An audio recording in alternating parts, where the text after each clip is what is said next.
Hey Soul? Hey Cyrix. Is that another special guest I see? Oh yes, and we had a busy month for news on top of that. All of that and more on this month's episode of On the Shelf.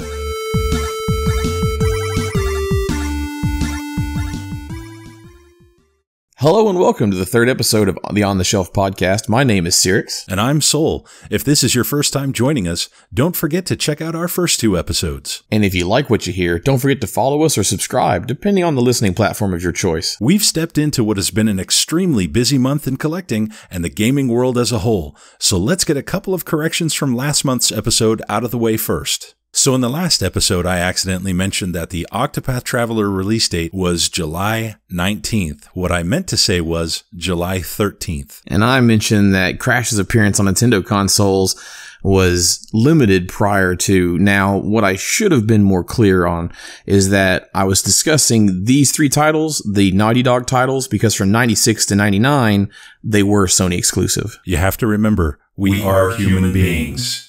Mostly. All right, so aside from making some corrections, we also have a bunch of news for you. Starting off the top of the show here, we have a Nindies showcase. Now, this Nindies happened right after we recorded. I would say, how many days? 2 days or something after we recorded the last podcast? Yeah, I believe it was the Tuesday after we recorded, and we recorded on Sunday. So yeah, 2 days. There are 14 new Nindie games showcased by Nintendo here, and we want to go through that list for you. There are some promising titles here. I couldn't agree more. We'll start off with Mark of the Ninja. Mark of the Ninja was originally produced by Clay Entertainment out of Vancouver, British Columbia in 2012. It was released on the PC and the Xbox 360. The same developers produced the Don't Starve series, the Eats series, Invisible Ink, and more. Mark of the Ninja is a side-scroller action game, but since you're a ninja, stealth is key. The original was very well received across the board and holds a Metacritic score around 90. The remastered version has new visuals, audio, and new cutscenes and effects, as well as a new story level, new character, and some new items and more. I really like the look of this. I think it's one of the better games out of the Nindies. What do you think? I played it on the PC, and I really enjoyed it. It was a game that, I'm a huge fan of stealth. So it was a game that I could really get into. It played right up my alley, the right style for me. I put in a lot of time into it on Steam, and I really enjoyed it. Next up was Fantasy Strike. Fantasy Strike is a fighting game with local and online play. This one's expected in summer of 2018. The game was developed by Sirlin Games. David Sirlin was the lead designer for Street Fighter HD Remix, Puzzle Fighter HD Remix, and Kongai. The game itself uses a simplified input system compared to games like Street Fighter or Mortal Kombat or Tekken. You might compare the input system similar to Smash. It's currently available on Steam, but it's coming to both PS4 and the Switch in Q3 of this year. It's a 2D fighter. The backgrounds are pretty. Characters look kind of cel-shaded, like they're almost out of place. The character Jaina had a constant "yah," which is kind of annoying to me. The default match, though, is a 1st to 4. The super meters charge over time, and they can last between rounds. Like I saw one character transform into like a dragon, and then the meter didn't end before the round did, so he started the next round as the dragon. And that was kind of neat. The health bar is a 6-hit bar with some moves like the supers hurting yourself or hurting them for more than one bar. And currently, from the screens I've seen, there are 10 characters to start. I'm pretty much considering this a must-buy for myself, one way or the other. I don't know if I'm going to hope that this makes it into physical, but I do like fighters, especially 2D fighters, so I'll probably pick it up at some point. Just after that, they showed Just Shapes and Beats. Now, Just Shapes and Beats is a musical-based bullet hell. It also has both local and online play. This one features co-op as well. This is the first actual notable game from the developer Berserk Studio. Much of their work prior to this point has been focused on the mobile platforms, although their recent game, Zombiddle Remonstered, is currently available on Steam. Just Shapes and Beats is a music-synchronized bullet hell shmup that combines these elements into what I'd call a colorful mess. You don't make the music. The level kind of acts out the chiptunes and dubstep. There's some bullet hell, like you mentioned, some level restriction. Levels are named for the song and artists that are being used. And the more I watched, the more it really intrigued me, especially when I got to the boss battle for Long Live the New Fresh by Danimal Cannon. The way the boss came out, and built up to the song, I thought was amazing. The next game up was Garage. Garage is from Tiny Build. Now, this is a top-down shooter, and Tiny Build is already making their way into the Switch. They've already got Hello Neighbor on the way with a physical release. Cluster Truck and The Final Station are already on the eShop. Party Hard, Streets of Rogue, and Punch Club are due later this year. Garage is a top-down survival shooter where you collect weapons, fight for your life, try to figure out what in the world is causing all of the monsters to appear. And to be honest, it looks like it makes great use of the twin sticks. Garage, kind of, when I was watching it, it reminded me of like Hotline Miami and yet another Zombie Defense, which is an indie game on Steam. It may be on other platforms. I have it on Steam. It was like a mix between the two. It was kind of intriguing, but for me, it kind of felt like a lot of the same. Kind of like how when you take a already established game, in this case would be like Hotline Miami, and then throwing zombies in it.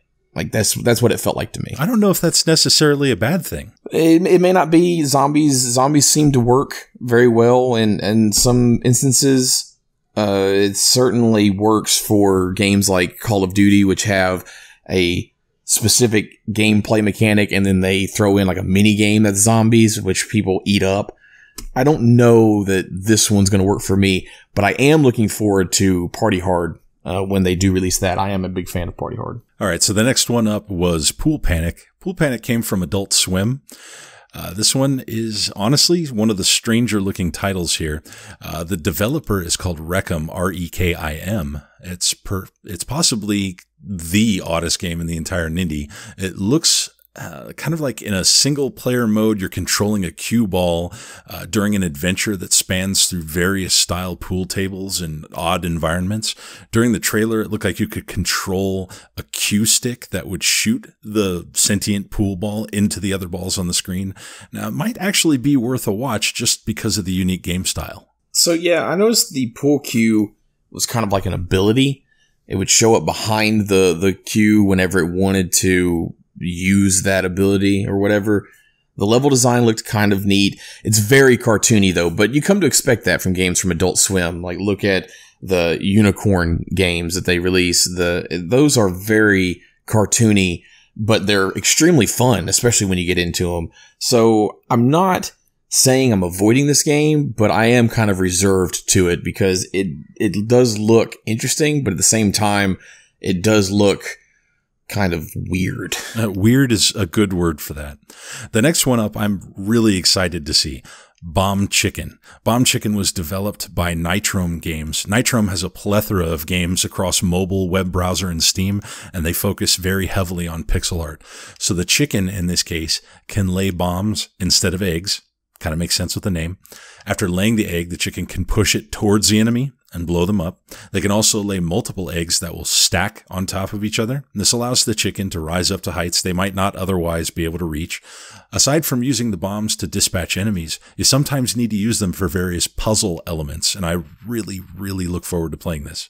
Yeah, it's very Metrovania-esque with its platform style, and the eggs stacking on one another seems to be taking place of the jump mechanic. There doesn't appear to be a jump mechanic at all.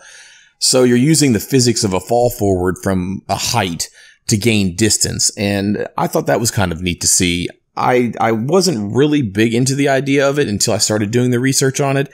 And the game pretty much has grown on me.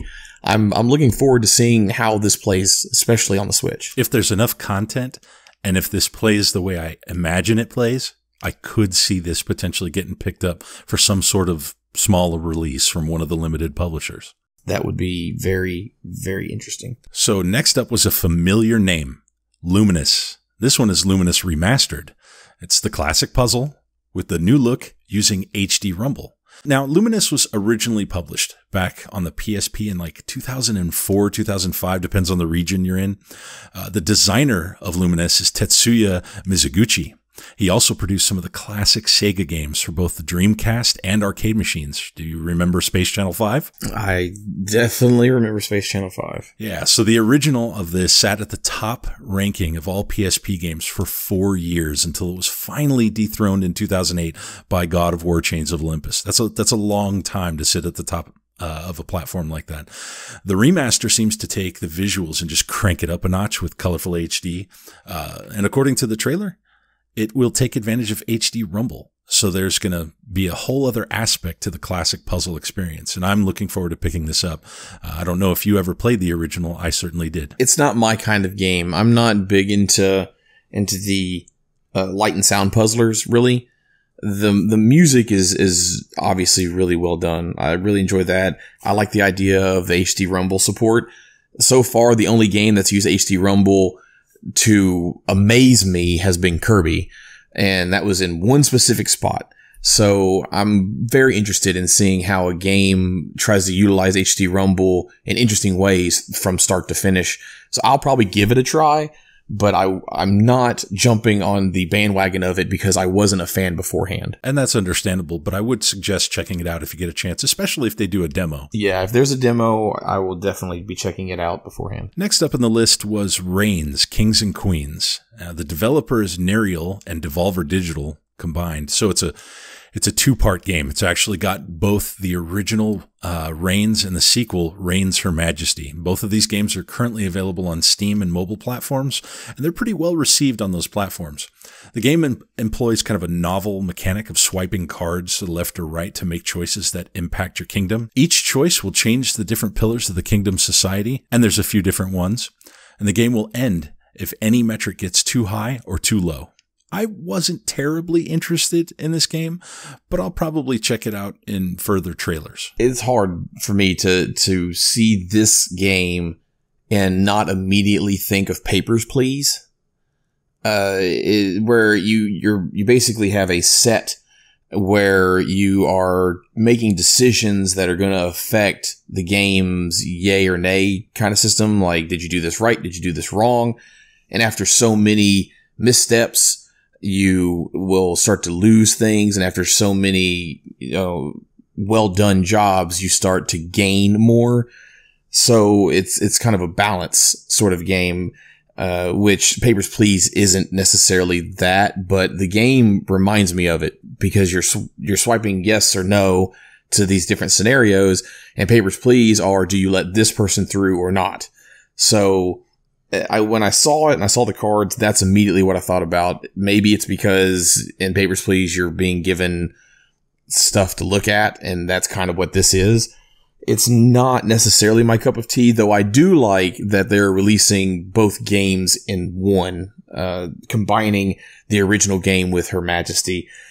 So that's a plus, especially for the fans of the game. They don't have to worry about DLCing stuff that they've already played. So that's a plus to me. I like that they're doing that, and I'll probably look into it, but from the looks of it, it's probably not going to be a game that I put a lot of time into. I agree. Next up on the list was probably my absolute favorite from the entire Nindies, Lightfall. This is from Bishop Games, yet another Canadian developer. It is that development studio's absolute first release. Lightfall will be available both via Steam and on the Switch. And in Lightfall, you spawn what they call the Shadow Core in strategic places as you make your way throughout the game. You use it as a platform and a springboard to propel yourself into the air. Visually, I felt that this was unparalleled. It had elements of things throughout the game that remind me of Celeste, had elements that remind me of The End Is Nigh, had elements that reminded me of so many of these indie platform games. Super Meat Boy. Super Meat Boy, of course. VVVVVV, all of that.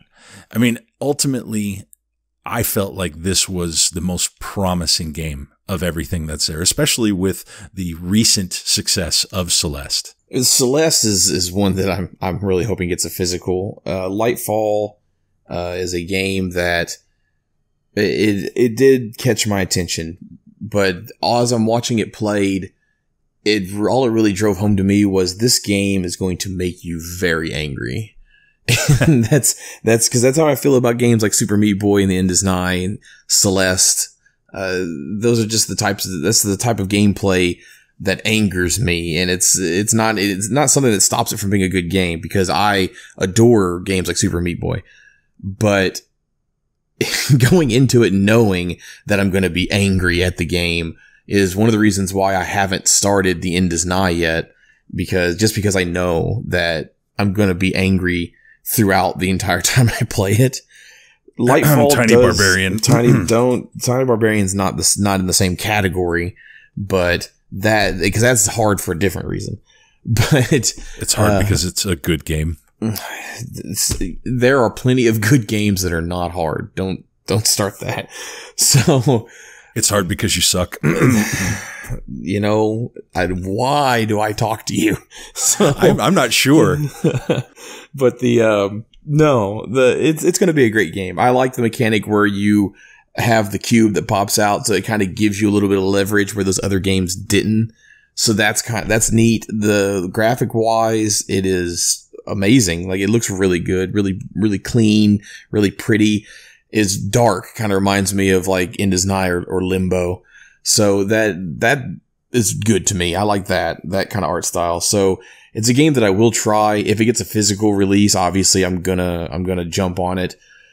But it's not a game that is on my list of I have to play this the second it's available. Visually, comparing it to Limbo is probably the most apt thing.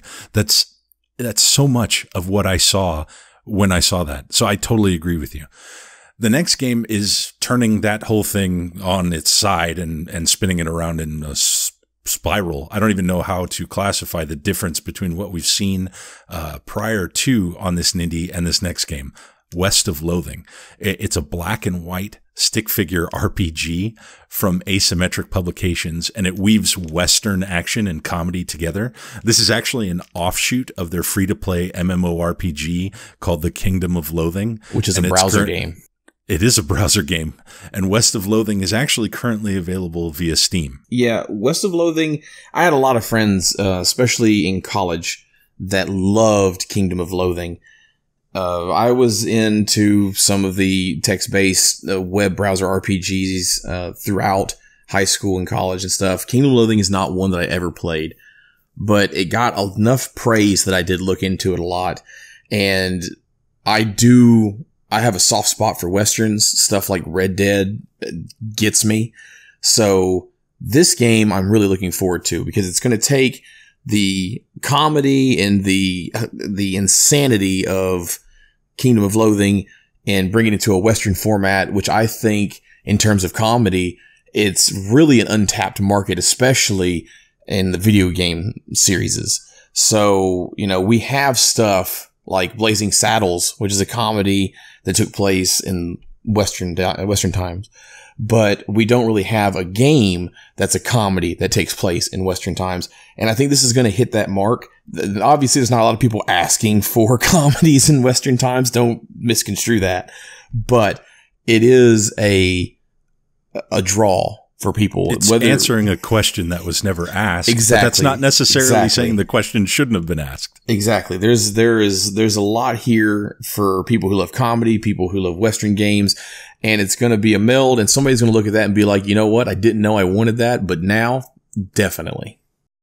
The next game on the list is Puda. Puda comes from a Norwegian studio called Henchman and Goon. Love that name, by the way. Henchman and Goon previously released a game on Steam via Greenlight and the Vita called Phlegm. It's a 2D pixel platformer back in 2015. But with Puda, we'll get to see a beautiful cave system. And the game basically has these two characters. Their main abilities combine, and they can solve puzzles together based on their unique ability. The developers were inspired by the artwork of their heritage and have used that to create the vivid world of Puda. Puda, being a co-op exploration puzzler, doesn't check a whole lot of needs off in my book of gaming needs. What it does do for me, though, is it opens the door to play games with what are basically deemed the anti-gamer. The gamers who don't play a lot of games, but when they do, they're generally casual games. As I watched this game being played, I thought to myself, now this is a game I could sit on the couch and I could give one of the Joy-Cons to my wife and we could play this game because it's not super taxing. It's a puzzler that we can work together on. There's not a whole lot of button combinations you have to memorize.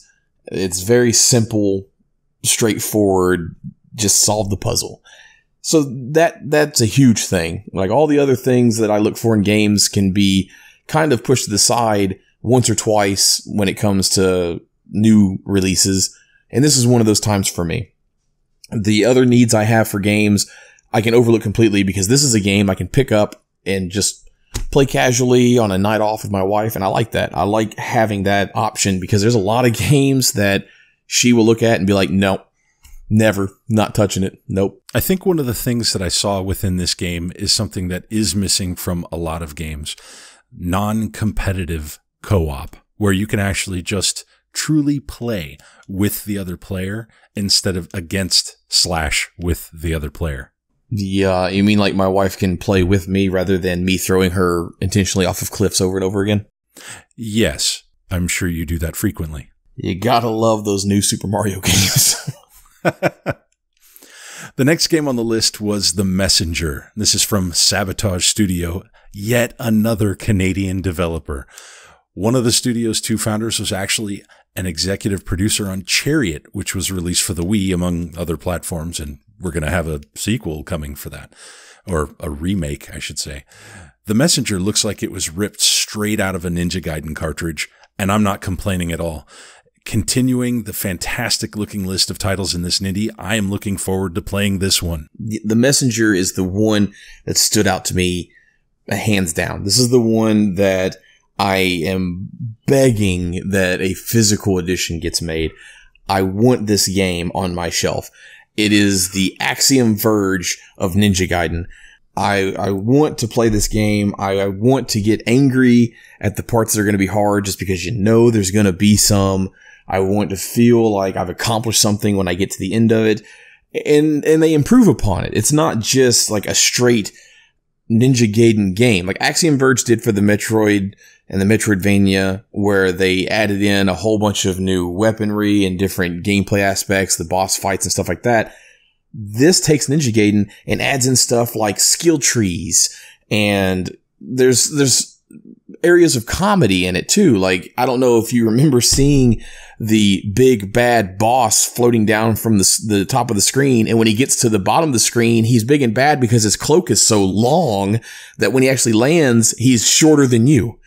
That is hilarious. Like, they squeeze that in, and I was like, that is genius.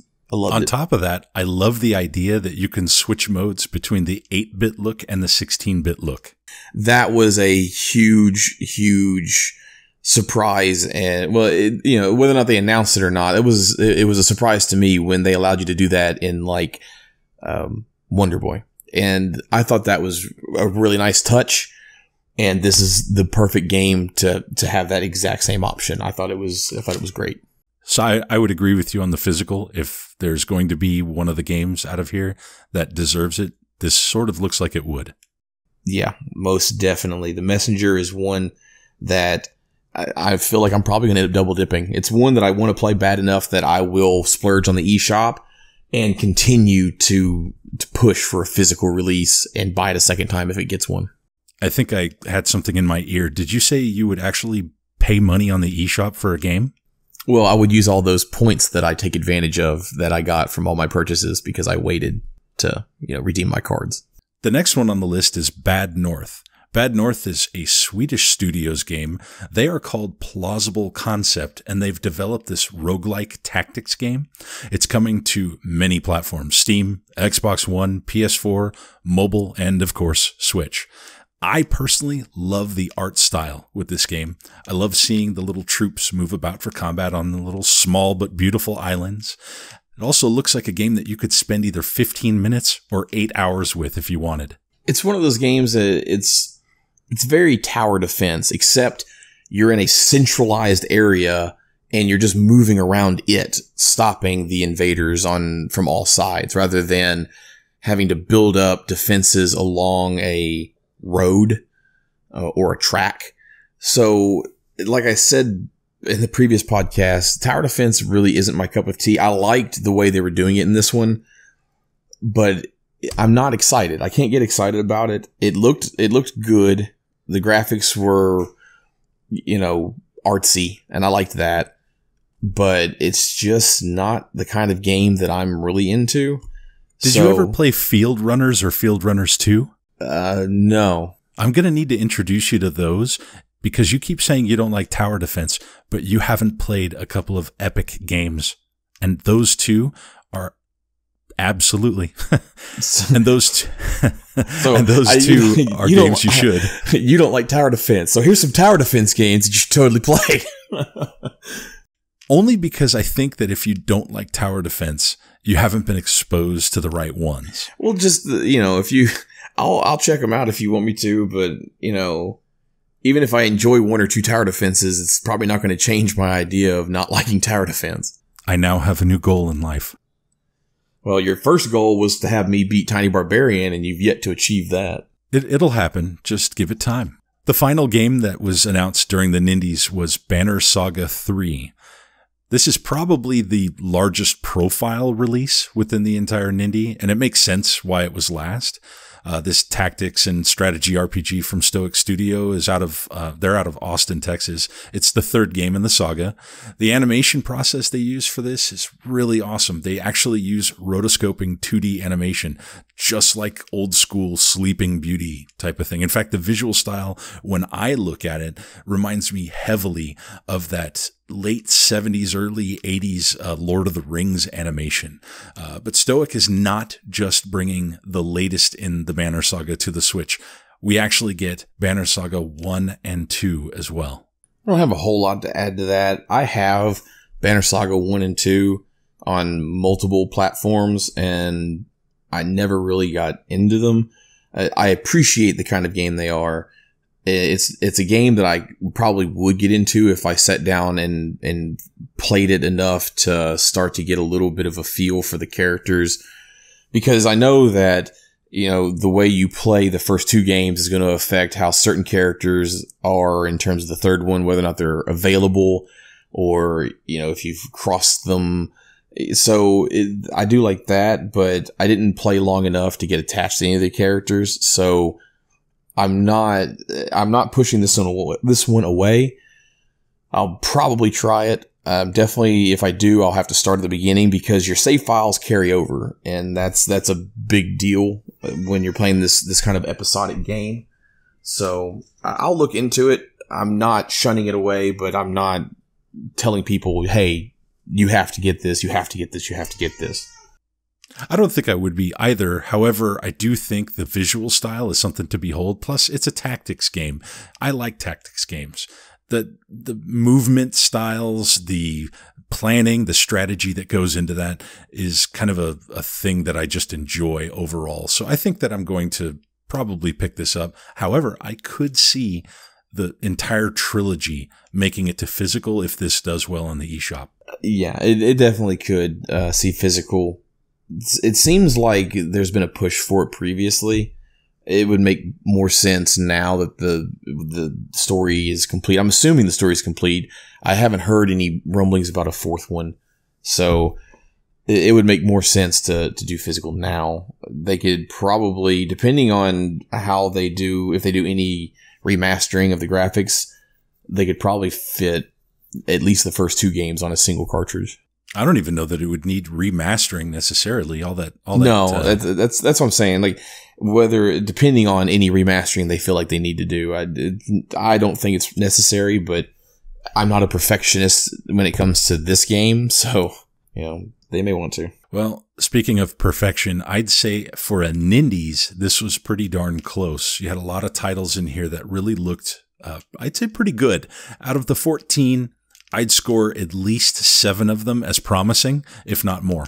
Yeah, and as far as stealing the show, for me, that was The Messenger for sure. The next topic we need to cover is a lot of rumbling about unlicensed docks, chargers, bad cables. I'm going to take you back. About a month ago. There were some reports that people updating their Switch to version 5.0, they were using third-party docks, chargers, batteries, and more. They were starting to see their systems bricked. even to the point where the popular Nyko dock had been involved.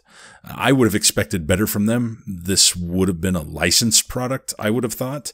Nyko told Kotaku that they were aware of the issue and that they were still testing to see exactly what the root cause was, but they believed that it had to do with the way the Switch handled the audio-video output.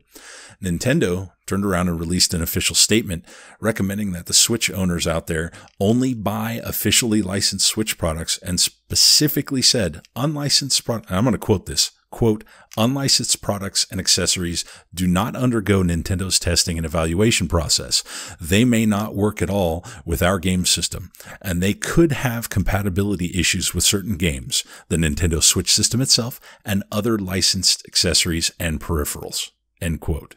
I would go so far as to say that Nyko was kind of playing around this, because I know for a fact that they offered replacements to certain people in regards to whether or not their dock actually caused the issue.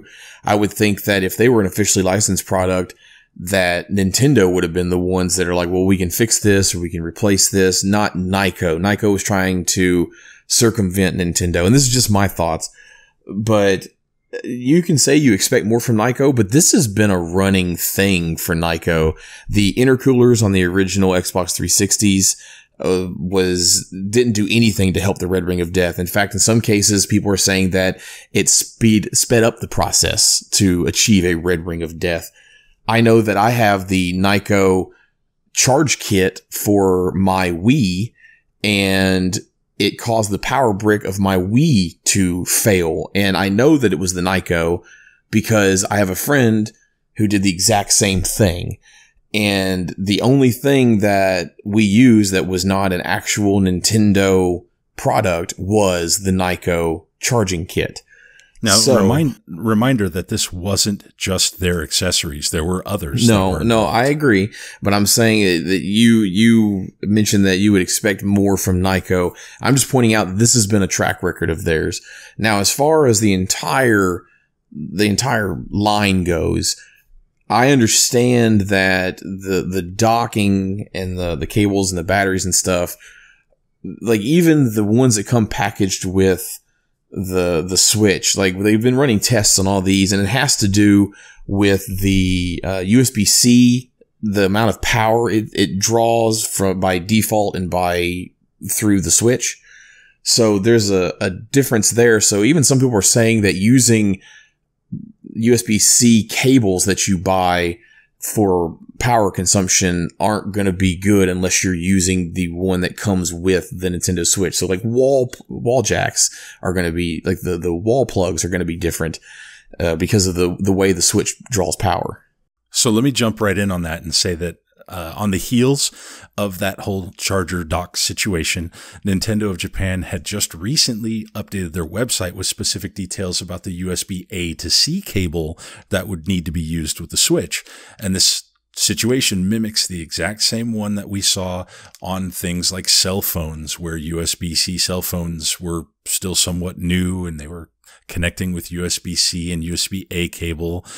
So when you use a cable that's configured like that with the USB-A, which for those of you that aren't tech savvy, that's the original wide USB plug. It's got that on one end and the USB spec on the other. There's actually a 56K ohm resistor that must be aligned correctly and be in the cable a certain way, and that protects the device from being damaged. So if you look, a lot of the cheap cables, or even some not so cheap cables, they were either using a low ohm resistor, have it soldered the wrong direction, or they were missing it altogether. And those types of cables can actually very much damage your system, and in the sense that it can draw too much electricity. I think this is sort of rolling right into what you're saying, but it's worse than that with this particular piece of hardware, because it turns out some of the folks measuring the Switch's USB-C port are determining that it's not truly USB-C power delivery spec compliant. Yeah, there's a lot of things that the Switch is doing that's not what you expect. Their USB-C not being compliant. The dock itself has USB 3 ports, but the Switch doesn't support USB 3. So it degrades it down to a USB 2 when you plug it in. That's as simple as a firmware upgrade. So I don't know why Nintendo is doing some of the things that they're doing. I don't know if this is some sort of measure to make people have to use actual Nintendo peripherals, but that's always been the way I've done it anyway, simply because of the things I've ran into in the past using third party and having issues occur as a result. So I've not bought a second dock because Nintendo wants way too much money for one. But when I do eventually go down that road, that's probably the way I'm going to have to go, is using an official Nintendo dock, just because as good as they sound, as good as they look, and as good as they may work for the most part, I just feel like because of Nintendo, I can't trust those other peripherals. Nyko having issues with the Xbox also, so I'm kind of turned off to that. It's just, the whole thing is a mess, and it's frustrating to know that we can't do certain things the way we want to. We have to adhere to their guidelines, but at the same time, I understand why they do it that way, and that's probably the way I would go anyway. It's just, I like my phones to be usable the way I want to use them. I like my game systems to be usable the way I want to use them. But, I'm not going to risk the life of my Switch just to save a few bucks. I'll either go without or I'll bite the bullet. I agree with you wholeheartedly. And I just want to make sure that anybody listening heeds this type of thing as a warning. Feel free to get your third-party peripherals, your third-party accessories. Just understand that if it's not a 100% officially licensed product, you do run some percentage of risk, whether you agree that that's a good thing or not. Yeah, the end user assumes the risk, and you're not going to have a lot of third parties that are willing to pay to replace your Switch if they brick it. So speaking of risk and mess and scandal, would you mind if I set the table on this next story? You can go into the table. I've got a lot to talk about because I'm very much a part of the community that he sort of represented. So I have a lot to say, but you can go ahead and set the mood, light the candles, and, get the dinner on the table, and I'll rush us into dessert. Okay. So I'm going to lay this all out for everybody. Feel free to jump in whenever you want, but I've got a kind of a top to bottom on this. So I'm going to take you back, give everybody a little bit of a history lesson here. Going back to 1981. 1981, it's a gentleman by the name of Walter Day. Now, Walter Day, he was a fan of arcade games, and he took time to visit over 100 different arcades across the entire United States. I think he might have even visited some in Canada. He recorded a huge amount of high scores to create a database. Using that and combining that with his efforts to open an arcade in Ottumwa, Iowa, he started something called Twin Galaxies. Over time, Twin Galaxies began to organize competitions, events, tournaments, and this eventually led to Twin Galaxies becoming the de facto record-keeping organization for video games in general. Now, let's fast forward 5 years to 1986, 5 years after they started Twin Galaxies. Walter Day, the same guy, also formed the U.S. National Video Game Team. On that team, he invited a person by the name of Todd Rogers to become a member. And Todd is credited by some as being the very first paid video game professional. Okay, now we've got some history down. Let's move forward a little bit. Back to January of this year. There was a scandal that had been brewing for a long time. And it sort of came to a head between Twin Galaxies and Todd Rogers. Now, Todd was an avid Atari 2600 player. And he had maintained what many had thought to be an impossible record of 5.51 seconds in a 2600 game called Dragster. And that record had come under much scrutiny in the past. However, recently, it seems as though there was enough evidence provided by a software analysis to show that it's impossible to score anything less than 5.57 seconds under standard and normal play conditions. This is technology keeping people honest, stuff we couldn't do before, long after these records were supposedly set. As a result of the evidence, Todd Rogers had many of his records stricken from the books and has now been banned from Twin Galaxies. As a part of that, a magnifying glass has now kind of been put on top of Twin Galaxies. They've been under that. They've been under it. Everybody's taken a hard look at all of these records, what's going on with the organization. Lots of the widely disputed or high-profile records are now kind of being analyzed, and that leads us to where we are today. And we need to go back just one more step here, okay?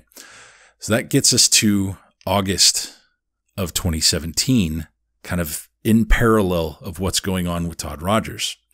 The reason is I'm giving you this history because they're going to kind of come together here. A dispute was filed by a guy by the name of Jeremy Young on the Twin Galaxies website over scores from Billy Mitchell in Donkey Kong.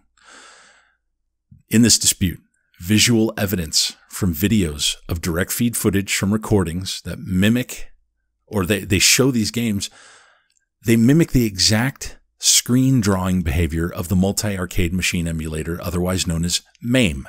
Okay? MAME's super popular, lots of users, has some extra functions here. One of those is to be able to record.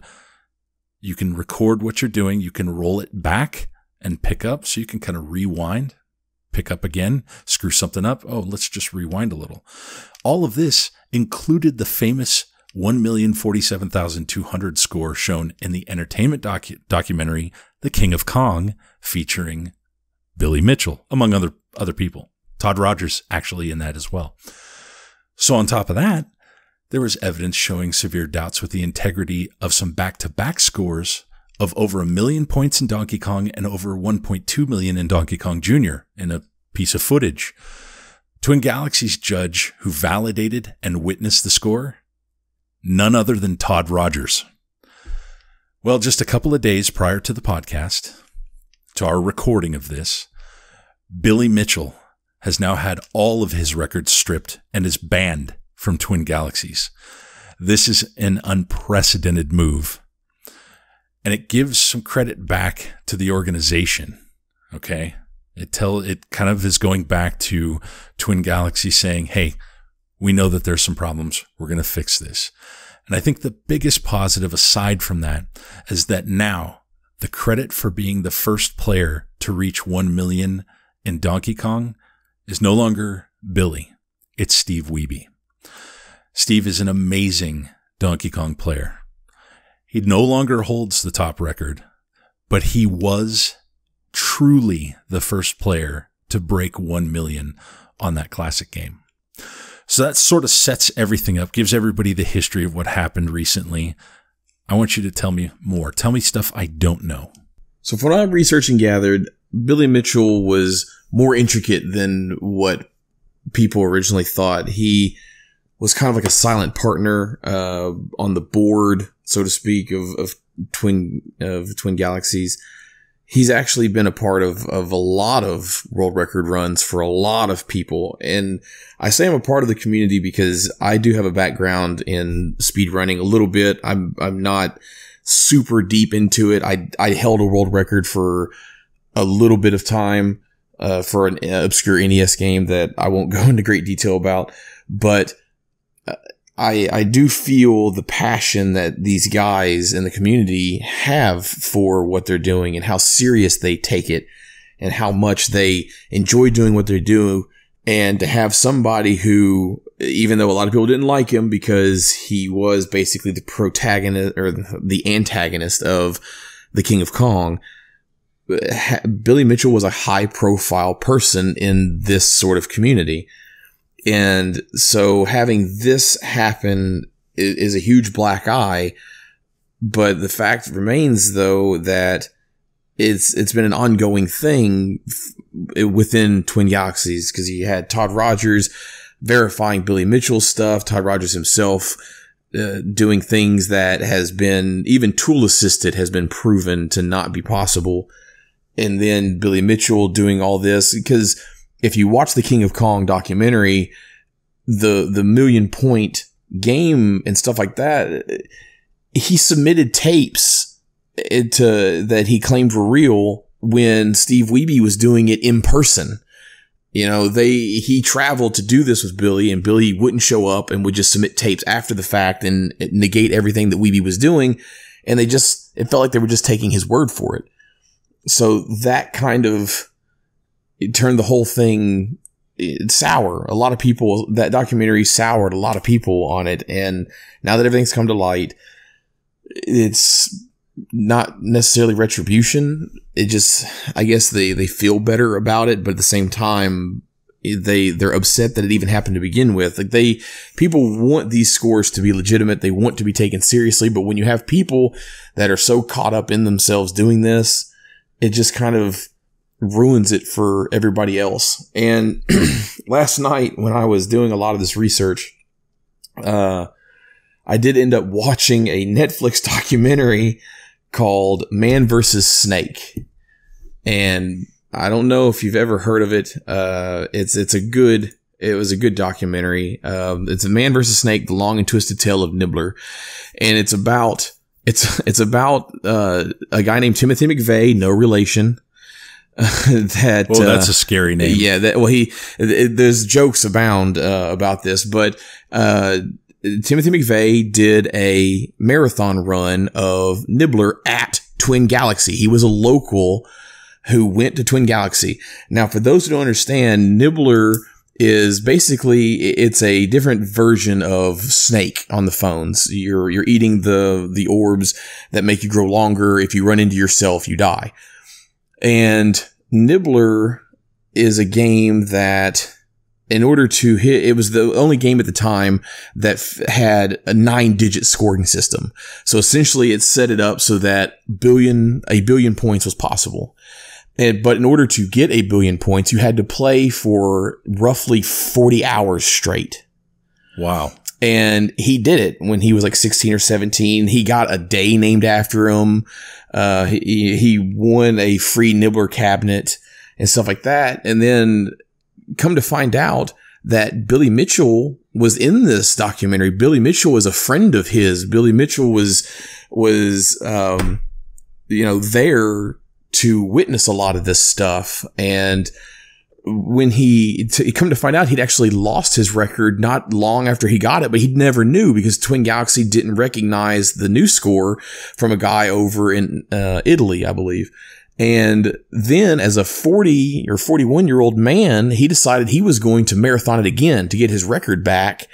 And Billy Mitchell was calling him as a friend and encouraging him and telling him, giving him advice, don't let this get to you, take some rest, you need to have, the competition is good, if you don't do it now, you'll do it later, all this faith.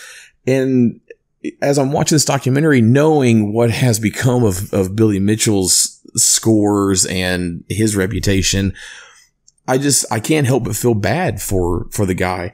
And it's funny because he ran Nibbler at MagFest and he talked about having to take his board and his control sticks on the plane. And he was talking about he's not as scared of getting on the plane as he is going through security, saying, "Hi, my name is Tim McVeigh and I've got all this electronic parts with me that I'm taking to MagFest." And that was funny. But one of the things that stood out to me, he did end up regaining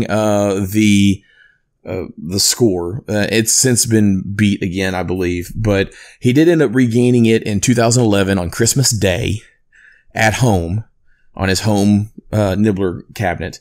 And when he got it, he was actually streaming it live on Twitch, and his chat, of course, erupted when it happened. But it showed his chat. One of the things that said, "This just in, Billy Mitchell's Nibbler 1 billion point game on tape is in the mail." And that's how serious, people took this whole thing. Of course, in 2011, he was still the record holder because nobody knew, but people were making light of this back then. His tape showing up that disproved Steve Wiebe. So it's been a long time coming. I feel bad that it happened, but it is a huge deal.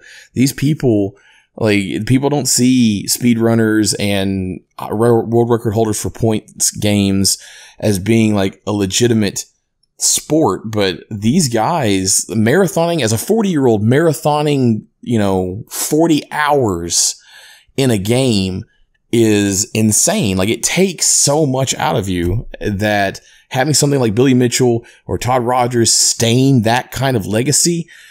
So we owe the modern marathon basically to Tim McVeigh, and they take this stuff very seriously. And, they're not conventional athletes, but to put their bodies and stuff through this, a 40-hour game at 40 years old it takes a toll on you. And he took it seriously enough that he did it. And Billy Mitchell and Todd Rogers staining that, like, it hurts. It hurts a lot because they fight so hard to get taken seriously enough as it is to not have high profile cheaters being brought into the spotlight. And I feel really bad for the ones who, took it super seriously, especially the ones who were friends with these guys. Well, that's just it. There's a community, right? And there's not room in this community for cheating. This is not something, especially when we're talking about games, high-profile games with high-profile players on a platform that is effectively dead when we talk about arcade games.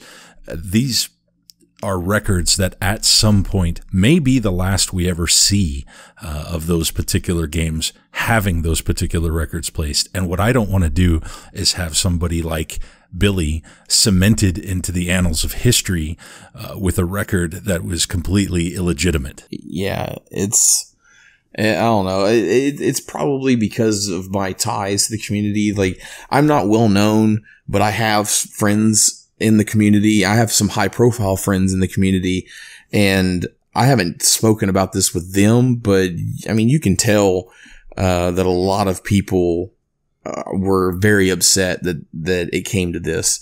The Guinness Book of World Records even had all of the information scrubbed of these guys. Like, you can't even go to the Guinness website and find the category anymore. They didn't just erase their name, they erased the category. Look at the damage that they've done. Look at this damage. That's a huge amount of damage to what we all love and enjoy.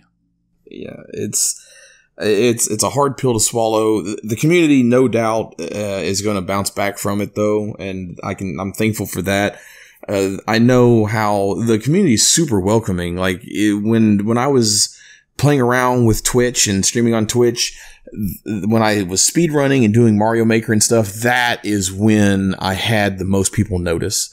That is when I had the most words of encouragement coming into my chat. Now, obviously, I had one or two people who would show up no matter what I was streaming and would always have words of encouragement. But when I was doing speedruns and Mario Maker, it was those communities that were so warm that everybody who came in had words of advice and words of praise. And that community is so warm and open that it just, for the most part, I know there's a few bad eggs everywhere, but for the most part, and from my experience, the ones I have dealt with, it hurts to know that their reputation is somewhat tarnished over something they had nothing to do that occurred before a lot of them were born.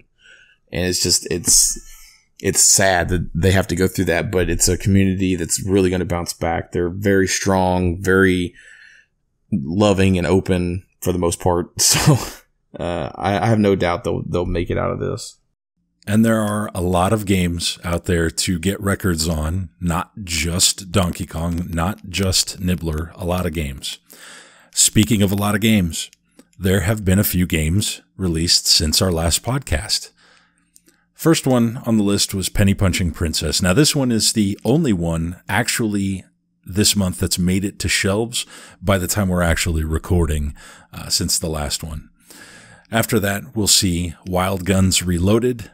We'll see Neo Atlas 1469. That's a Japanese release, but there will be English on that particular cart. I don't think we'll be seeing that in physical form coming across.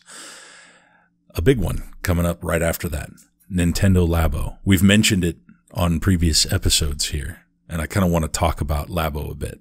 Yeah, LABO is, it's so strange. Like, it doesn't really have a niche audience. It kind of came out of left field, but the platform is perfect for it, I think. People are arguing, oh, it's cardboard, but it's more than that. Like, it's taking video games that already stimulate your mind and adding in the ability to use your imagination within it, immerse you into it, teach you things like math and engineering, having to build these things and make them work, and seeing how things are built and how they work.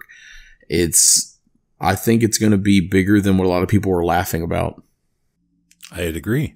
The feature within this, so aside from like what they've shown with the fishing rod, the house, the piano, and don't get me wrong, all of those look incredibly cool and amazing. And I really hope that Nintendo releases some extra cardboard packs, because I'd hate to destroy the pieces that are coming with the actual LABO kits. I'd love to be able to just buy some extra cardboard for it and use those so I can keep a pristine copy of the cardboard kits. But aside from what comes in it, there's a little feature in there which sort of went unnoticed, or I would say mildly noticed during the initial trailers, called Toy-Con Garage.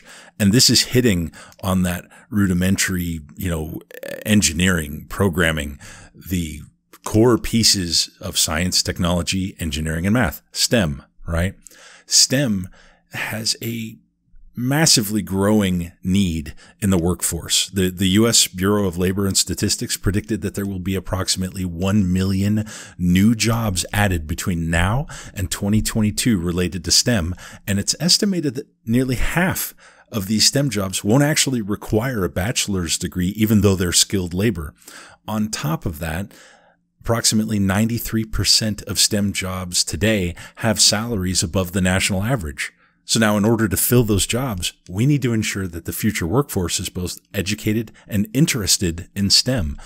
Nintendo LABO, especially this Toy-Con Garage, could easily be used by schools to engage young children with something fun that would go a long way towards getting and keeping them interested. Yeah, and it's going to be something that they can take home. So you're going to get Nintendo into classrooms, which is generally in the past has always been a huge no-no. You don't play your Game Boys in class. No class has Super Nintendos or Nintendo 64s sitting around for kids to play with, stuff like that. So you're breaking into a market that wasn't there previously. But on top of that, you have these kids who have Switches at home, so they're going to be able to do what they do at school and then take it home and share it with their parents.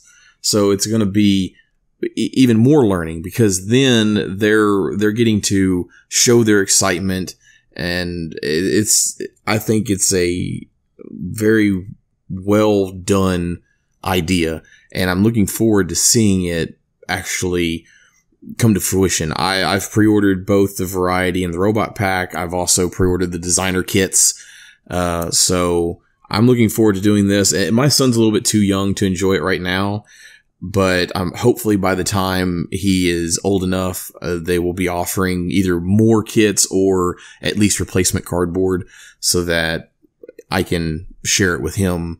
But it's cardboard. But it's cardboard. Just like there's no games on Switch. There's no games for the Switch. So, no, there's not any games on the Switch. So yeah, the only contention amongst the collectors is, does this count as a game or not? And a lot of them are going to buy it anyway, and that's great. I think the more people I'll say right now, my vote is yes. These are games, because it may not be a traditional game in the sense, although the robot one certainly seems like it's more fully that.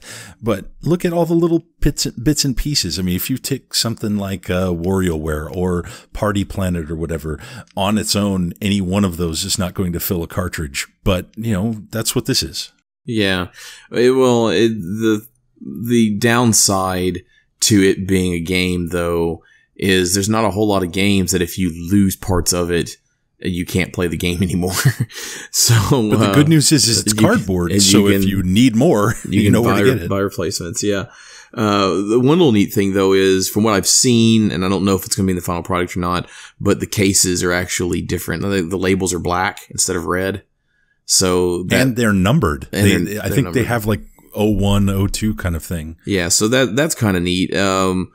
I don't know if I'm going to be putting them in the same line as the rest of my games or giving them their own shelf. They probably all still be together on the shelf because I think they all start with LABO, but I don't know. I know like the limited release games that I'm getting from anybody that's doing the limited publishing, they're basically getting their own shelf because of the numbering system. So that's something I'll have to tackle in like 5 days from now when I get my LABO kits. And then just a few days ago, it was announced by Bloomberg Technology that the manufacturer or supplier for the cardboard is Japan's own Rengo company. They're a massive, massive company, produced tons of cardboard for many different industries. But I thought that was just a neat little piece of information to add. They actually were like one of the first companies in Japan to produce corrugated cardboard. And they are the third largest maker of containers and packaging products in Japan by sales. So yeah, I think it's going to be an interesting time. I know I'm going to personally enjoy it. I feel like just about everybody else is going to. There's going to be the people who get it and like, this is stupid, but that's with everything. So I know I'm going to enjoy it. Rolling on from LABO, there's a few more games that were released in April. South Park, the Moto games, both Aquamoto and Snowmoto, Darkest Dungeon, and Galgun 2. Galgun 2 has like a really wild collector's edition. Yeah, it's one of those things that you want to get and just sit out on the table and let your guests ask you questions. Yeah, I think if you put it out on the table, they will ask you questions along the lines of collector's editions. Let's bring in a special guest, FrictionPin. He's one of the members of our Discord and our subreddit, and he's going to join us to talk a bit about that. Welcome to the show, FrictionPin. Thanks. Appreciate being here. So we were just talking about collector's editions. What do you think about that Galgun? I like it. It's not one that I was able to get. I tried to get it here a few days ago. Last minute decision. Maybe I should go ahead and get it, but unfortunately it's already sold out. Yeah, I saw that. And unfortunately, that particular one is Rice Digital, and you can only buy it directly from them. Yes, I bought Song of Memories here last month, but I didn't even realize Galgun was on there until last week, and it was too late. There are a lot of kids who want Galgun bad. You should have known this. Not a game I've ever really seen before, so it'll be my first time. Well, it'll take it easy on you. But you are pretty much a prolific collector of the various collector's editions out there. What's your take? What's your collection strategy? For me, I'll usually try to get games that I'm interested in. Mainly try to get the collector's edition. I have certain franchises that I like, but with the Switch, I decided about 4 months in that might as well just buy all of them because I already had all of them. I didn't realize that I was buying every single one of them until I just turned around one day and said, hey, wait, I have all of them except, one I had to go back and get. But so now I'm collecting all of the North American releases and some of the releases overseas in Europe and Japan. So missing the Galgun 2 one isn't really going to hurt you since you're not necessarily going for all of the overseas ones? Correct. It's still kind of a bummer because I think that's going to be one that'll be sought after later. And I would have liked to have gotten it now, but since I missed it, I probably won't worry about it. That's a display piece that you're going to miss having. Imagine people coming in and seeing your collection and they hit Galgun and you immediately have to launch into excuses as to why you have that. You're going to miss out on that. I am. But honestly, I probably never would have had it outside of the closet anyway. It's one of those closet games. It's not a family game that you display. That's at least exactly not in my house. That's exactly how I picture Cyrix playing that in the closet. Yep. That's where I'll be recording the next podcast, on the shelf in the closet. So one of the things that Cyrix and I banter about off and on is the various collector's editions, NIS specifically, because they put out a collector's edition for pretty much every single game they put out. And you have a lot of those. Have you opened them? What's your thoughts on their process? For me, I have not. I do have all of the limited releases that NIS has put out and all the ones that have been available to pre-order that haven't shipped yet. But as far as opening goes, I'm not really other than a few products. I don't collect toys or nostalgia things aside from Legend of Zelda. So if it's a Legend of Zelda item, it's definitely going to be opened. The others, for the most part, unless I'm making a display later on, will probably stay sealed.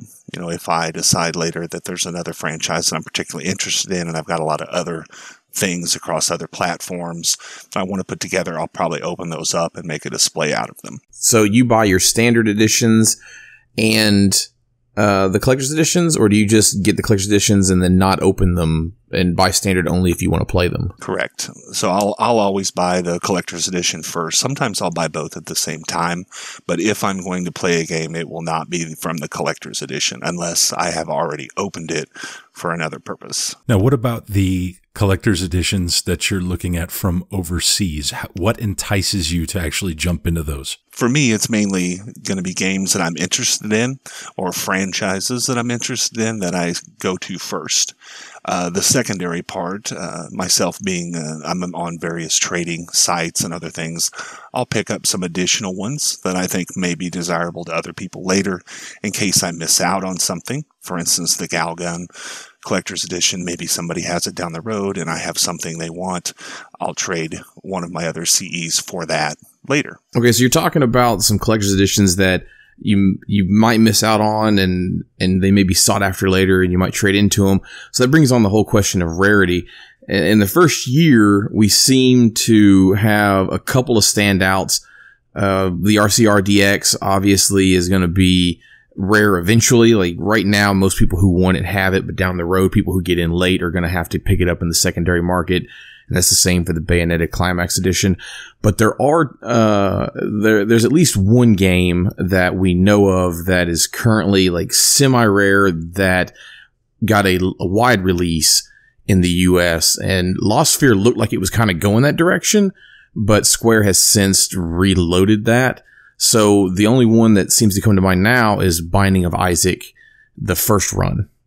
So is there anything that you're thinking may have the same effect? Are you seeing any kind of rarity trends amongst the collector's editions aside from your perceived Galgun? Is there anything else that you think may pop up in rarity, or what do you think about the rarity of the standard editions like Binding of Isaac's first run? Yeah, for me, there are a lot of things that I use what would be called key indicators to determine how hard something is to find. Rarity, I try not to use that personally. It's a common word that gets overused because I think the idea that we're looking here is, you know, if I'm collecting games based on how hard are they going to be to find later because I want to resell them, I want to collect them and pay retail now and not have to worry about secondary market prices later. These are some of the things I use to try and figure that out. With like Retro City Rampage, that one really surprised me, even though it's released on all these other consoles, how fast it sold. Even the second print that was up on Amazon, how fast those sold. I think that one was just a little bit more surprising than I really thought it was. But Lost Sphere, my opinion, was just history, you know, speaking for itself. Square likes to reprint, and they did. We saw. I went ahead and ordered from the second time that they listed them up on their website just to see if these were going to be a second print. But no, in fact, they were a reprint. And I don't know that I would consider that one to be hard to find later because I do see them printing a second print or even, let's say, a greatest hits or a platinum edition or a million seller. I see them continuing to print that one over and over as time goes on. Well, how about games like Tiny Barbarian DX, Skylanders, things that when we look at the shelves nowadays, they sort of seem to be coming to the end of their runs. They don't seem to be restocking. With Skylanders in particular, you saw it showing up on some shelves like Best Buy, where it's getting pretty heavy markdowns comparatively. Probably not something they're going to throw back on the shelf. Yeah, I definitely agree. The first print of Binding of Isaac was, it was released on March 17th. They released the announcement of the second print April the 9th, I think it was. It wasn't even a month later. And some of that probably had to do with some spine issues and some, corrections there that had to be done. But Tiny Barbarian, I think, also falls into that, and Skylanders as well. Skylanders is one where we see that it's probably reaching the end of its life. It's been on clearance for the last 2 months, at least, probably at most retailers. And that one I would actually consider, out of the three, one to definitely pick up now, because you can find it on clearance and it's only released in the starter set. You can't just go out and buy the game itself, at retail.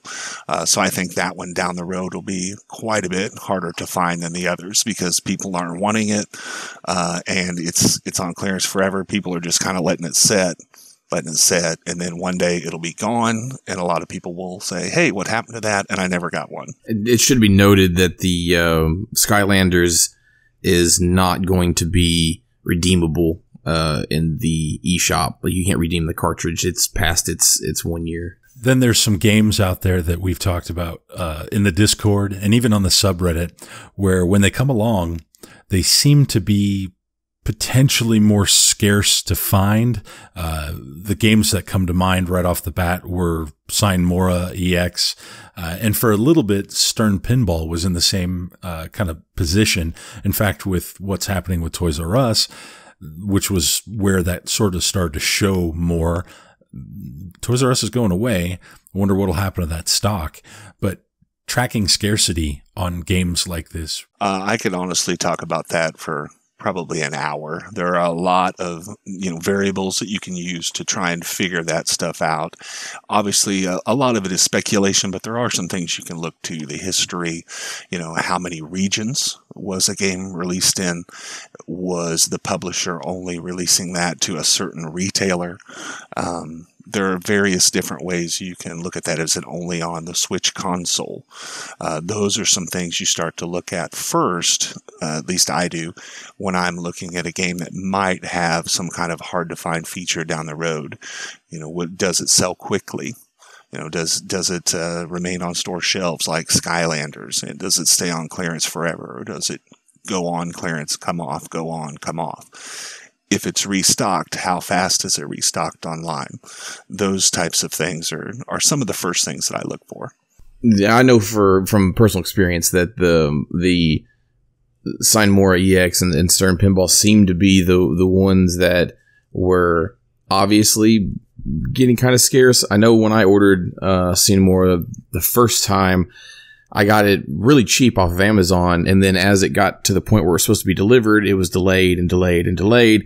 And so I ended up buying it site to store at Walmart and having to go pick it up. And literally there was no place around me that had any in stock. I had to order it site to store to get it. And it's a good thing I did, because after 2 or 3 months of waiting, Amazon actually canceled my original order.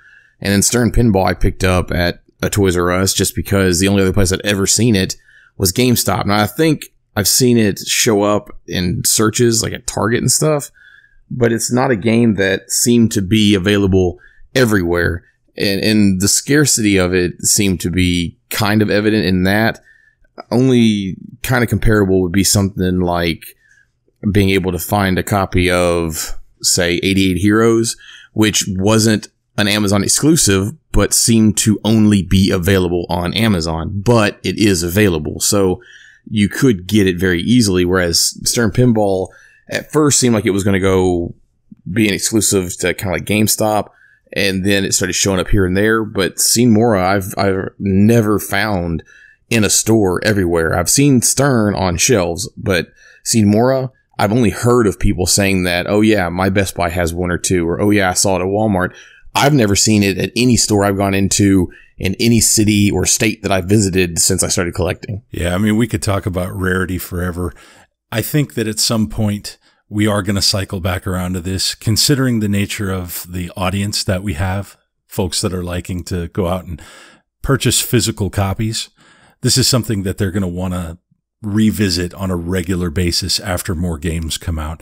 So FrictionPin, thanks for joining us today. We really appreciate you stopping by. Any final thoughts? No, I think, just kind of going along to what you mentioned specifically about Stern Pinball and Sign Mora, I do agree that there are more than a handful of games that we'll see down the road become harder to find and be more sought after than the others. But as far as right now, I think we're speculating, but I think people are going to be surprised that get in a year from now, 2 years from now, at just how many of these games are really hard to find down the road. Why am I going to pay $200 for a Lego game? Exactly, when everybody else got it for $12. But again, thank you very much for stopping by. We appreciate that. And we're going to go ahead and move from one special guest on to the next one. Thank you. We'd like to welcome our guests today. We have Josh and Doug from Limited Run Games. Welcome, guys. Hey, how's it going? I'm Josh. Hi, and I'm Doug. We are really happy to have you guys join us for a little bit of discussion here. I'm going to go ahead and hand it over to Cyrix. We're going to go ahead and ask you some interesting questions. Sounds good. I guess I'm just going to jump right into it. All right. So the first question that we have is that there's not a lot of people in our audience who don't know who you are, but just in case, can you tell us who you are and what LRG is about? Limited Run Games is a publisher of physical games that previously were digital only. Our whole goal is to preserve games and to help developers make additional revenue on a format that was previously really expensive.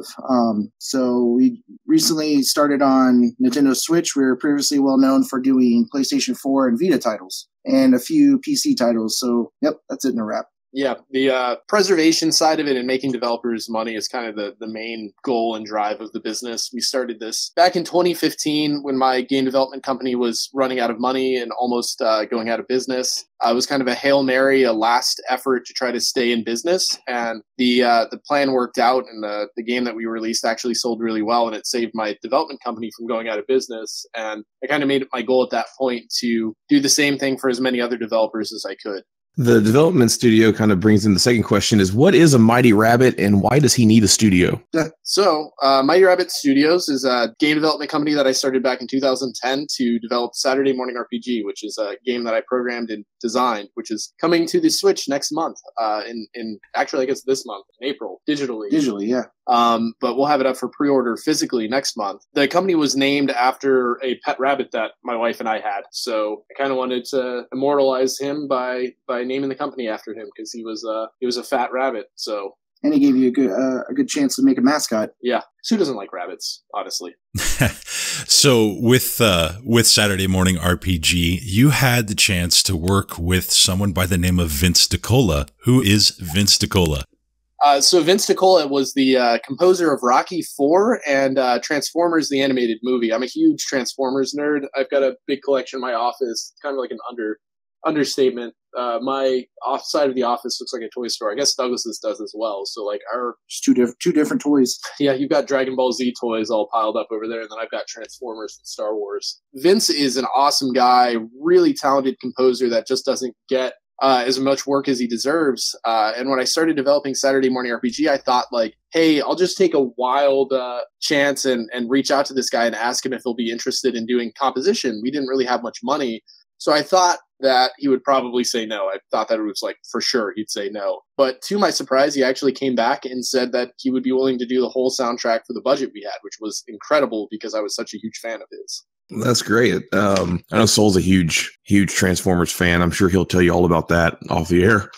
But you're a long way from the Kickstarter for Saturday Morning RPG and subsequently Breaching Clear. Are there aspects of the early days of Mighty Rabbit that you really miss? I mean, on one hand, like I miss the like being in one tiny room with 10 people crammed in there. I mean, we were operating out of like a 300 square foot space in my co-founder's basement when we were developing that game. And it was literally like, if you turned around, you'd bump into somebody else because we had 10 people jammed down there. But what I don't miss is constantly being out of money and not knowing where the money was going to come from and the work was going to come from, because that was scary.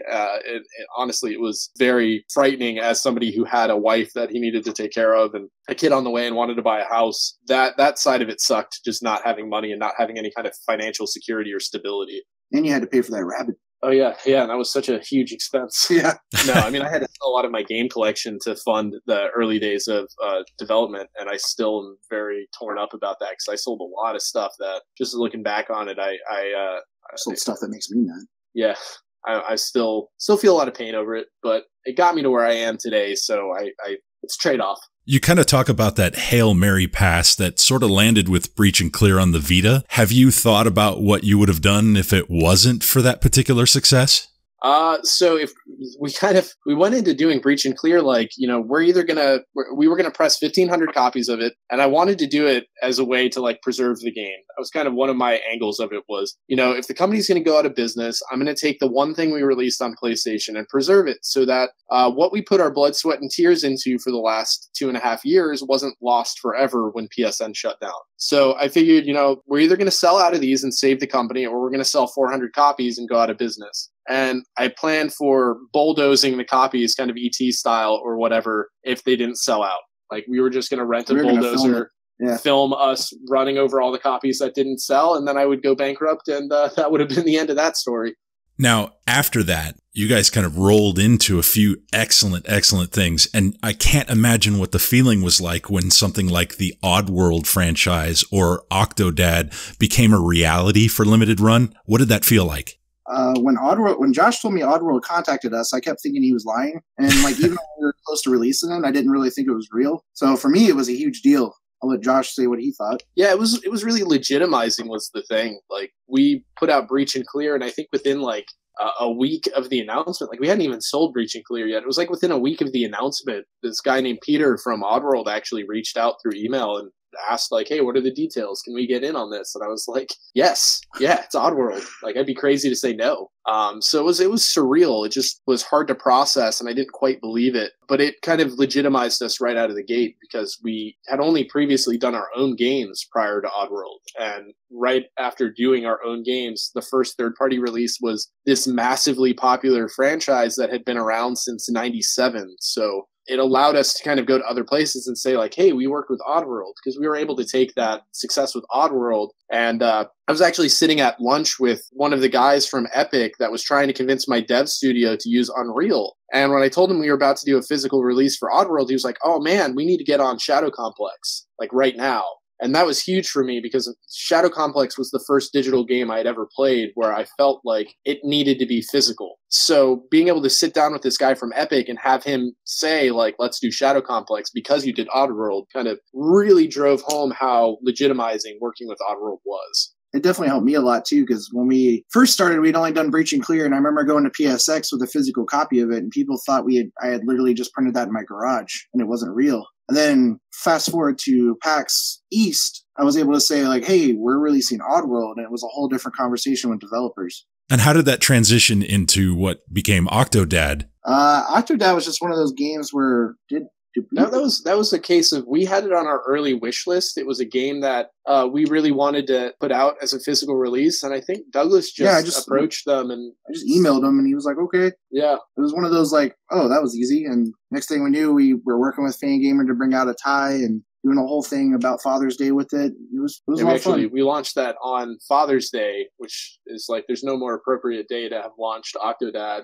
Yeah. And we actually did a special edition with a tie. And that became a bit of a nightmare because the tie took about 4 months to get right. So people had to kind of wait 4 months to get their order. And where's my tie became kind of a running joke in the office because we'd get about 15 emails a day asking where my tie was. Yeah. I think Adrian, one of the programmers on my dev team, actually had one of his friends come into the office and pretend to be angry, like somebody I'd never seen before, come in and just be like, hey, where's my tie?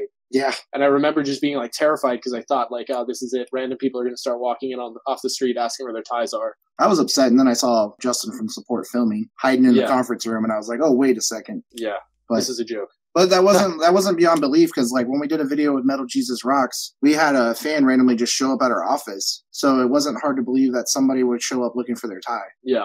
Well, we know you led the pack on releasing some really cool games on the PS4 and the Vita that otherwise never would have seen a disc or a chip. But you've recently taken the step into the new world by adding Switch to your domain. So how big of a shift of gears was that for your team? Pun intended. It was hard to get on board at first because Nintendo, I think, was overwhelmed by the success of the Switch. We met with Damon Baker from Nintendo of America at GDC, and it was literally the day that the Switch released in America. And there was this very keen interest in getting us on the platform then. But when we got back, the whole conversation kind of shifted to like, we're really busy right now. Let's talk again in a few months. And then we talked to PAX, and then it seemed good. And then we got back and it shifted again. And then like 8 months later, we were on the platform. I think it was PAX West that we finally, because they were concerned that we would release too much. And at PAX West, I finally confronted them and answered all their questions. They're like, oh, this sounds much better than we were. Because they were like, we're really busy. We can't do as many releases as you're doing on Sony. And we're like, we don't plan on doing that. So yeah, it was never our intention to replicate what's going on the PlayStation side where we have too much. Honestly, our pace on the PlayStation side spawned out of a place of being naive about how many releases we should sign and what kind of games we should sign. So we're still like releasing games that we signed like 2.5 years ago on PlayStation.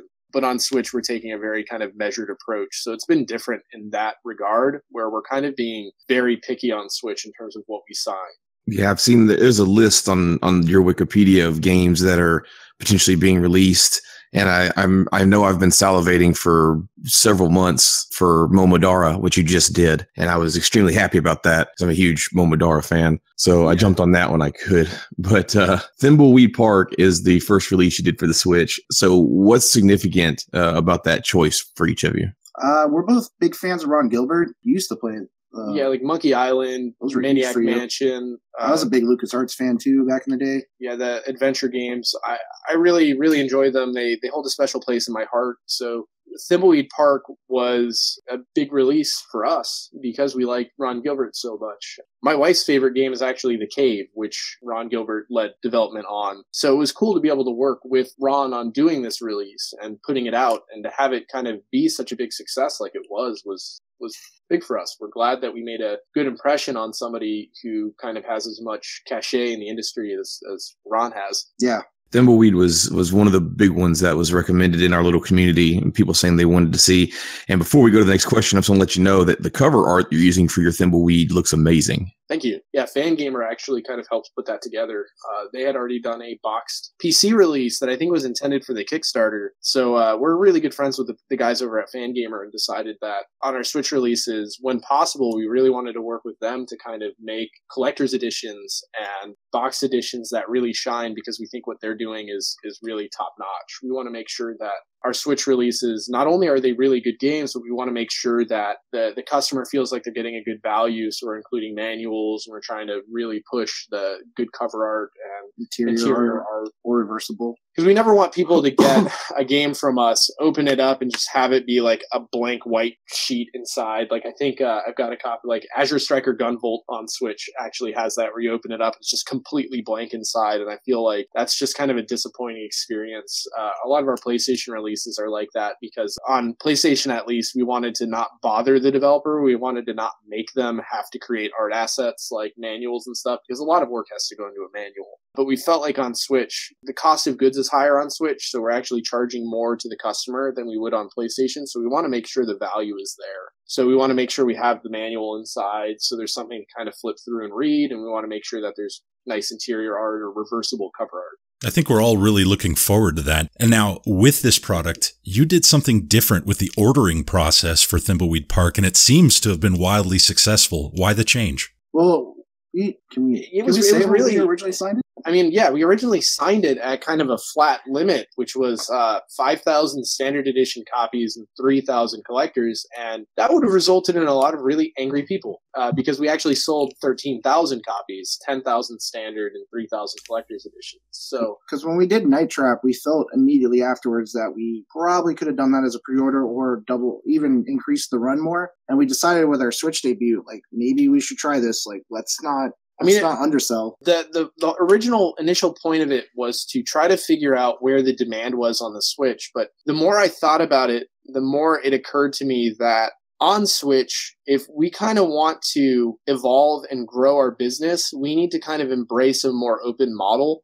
Because what we're trying to sign on Switch is just better games overall, bigger titles, and we want to make sure that the people who want those games have a way to get them. They don't have to fight crowds and get angry about it, because we were seeing a lot of, honestly, attrition on PlayStation where longtime fans, they'll miss a release and then they'll just stop buying completely, because we'll put a game out like Night Trap where so much outside interest comes in that the longtime fans can't get a copy, and we'll try to get our longtime fans copies if they reach out to us, but some of them don't. They just decide to, hey, I'm going to stop collecting completely because I'm so mad that I missed out on this game.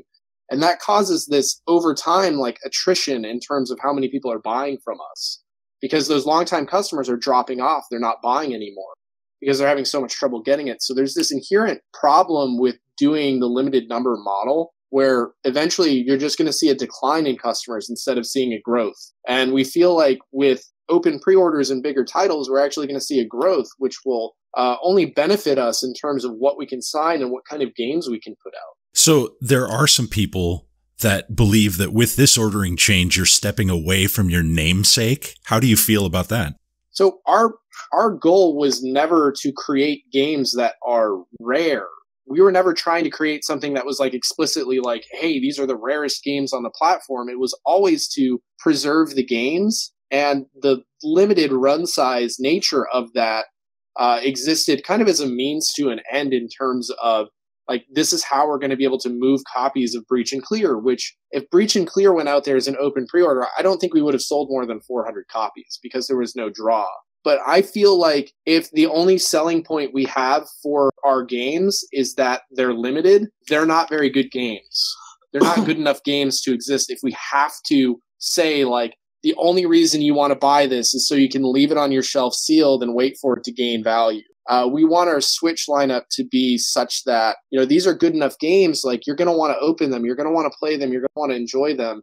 There's still going to be that side to it, I think, where it's like, yeah, they're probably going to gain value because 10 years down the line, somebody's actually going to want that game. But we don't want to have to be selling games based solely on the fact that, you know, only 1,200 copies exist or whatever, because it just seems there's so many people doing it now. It seems like hokey because there's so many people that have come out. There's strictly limited games, East Asia soft, hard copy games, like super rare games, I am 8-bit. And I mean, I'm only just like scratching the surface here because there's so many that are coming about as well that we've heard about. So, I mean, there's going to be a point where there's like 12 people doing the whole, you know, there's only X number of copies shtick. And if we want to kind of evolve and set ourselves apart, we need to have kind of a different model and approach it more from, I think, a traditional business side. The open pre-orders are still limited by the fact that you've only got 2 weeks to pre-order it. And once those 2 weeks are up, that's it. So there's still a hard limit in terms of that thing. Like, we're not going to reprint it. I mean, there's this technicality that every game is limited, but the publishers are going to reprint that thing until Nintendo says, hey, we're not making Switch carts anymore. You've still got the assurance that with us, we're not going to print more copies of Thimbleweed. We're not going to do another run. We're going to do the copies that were pre-ordered, enough of an overage to account for lost and damaged items in the mail. So that's going to be like maybe 600, 700 copies on top of what sold. And then that's going to be it. There's going to be no more copies beyond that. So there's still this assurance that it was very much one run and done. So we're kind of still sticking to, I think, what we've always said we were going to do and what our name kind of stands for.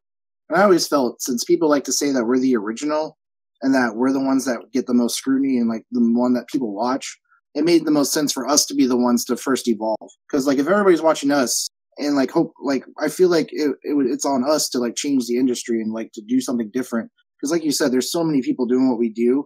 I don't want to get taken out by the thing we started. Like if we kept doing what we were doing and making things limited and not growing, and there's all these other competitors, like we could get easily taken over by the fact that there's so many. And I'd rather see us continue to grow as a business and just, you know, stay around for as long as possible. And I feel like there's this angle to it where like we see this a lot on PlayStation where one of our games will sell out really fast, and then we'll have like 4 or 5 people saying, "Oh, limited run game sucks. I wish they'd signed with East Asia Soft instead because East Asia Soft stuff stays in stock forever." And it's like, that's more of a matter of like their fan base is a little bit smaller. So because our fan base is so large, we get hit with a lot more scrutiny than I think other people do.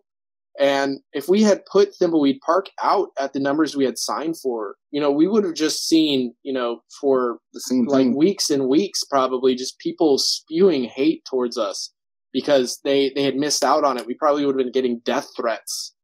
We probably would have been having so many hot take YouTube videos of people saying like why limited run games is a detriment to Switch collecting. It would have been an absolute nightmare, I think, if we had proceeded with the original model on there, because it just would have created this scenario where we just would have been burned at the stake.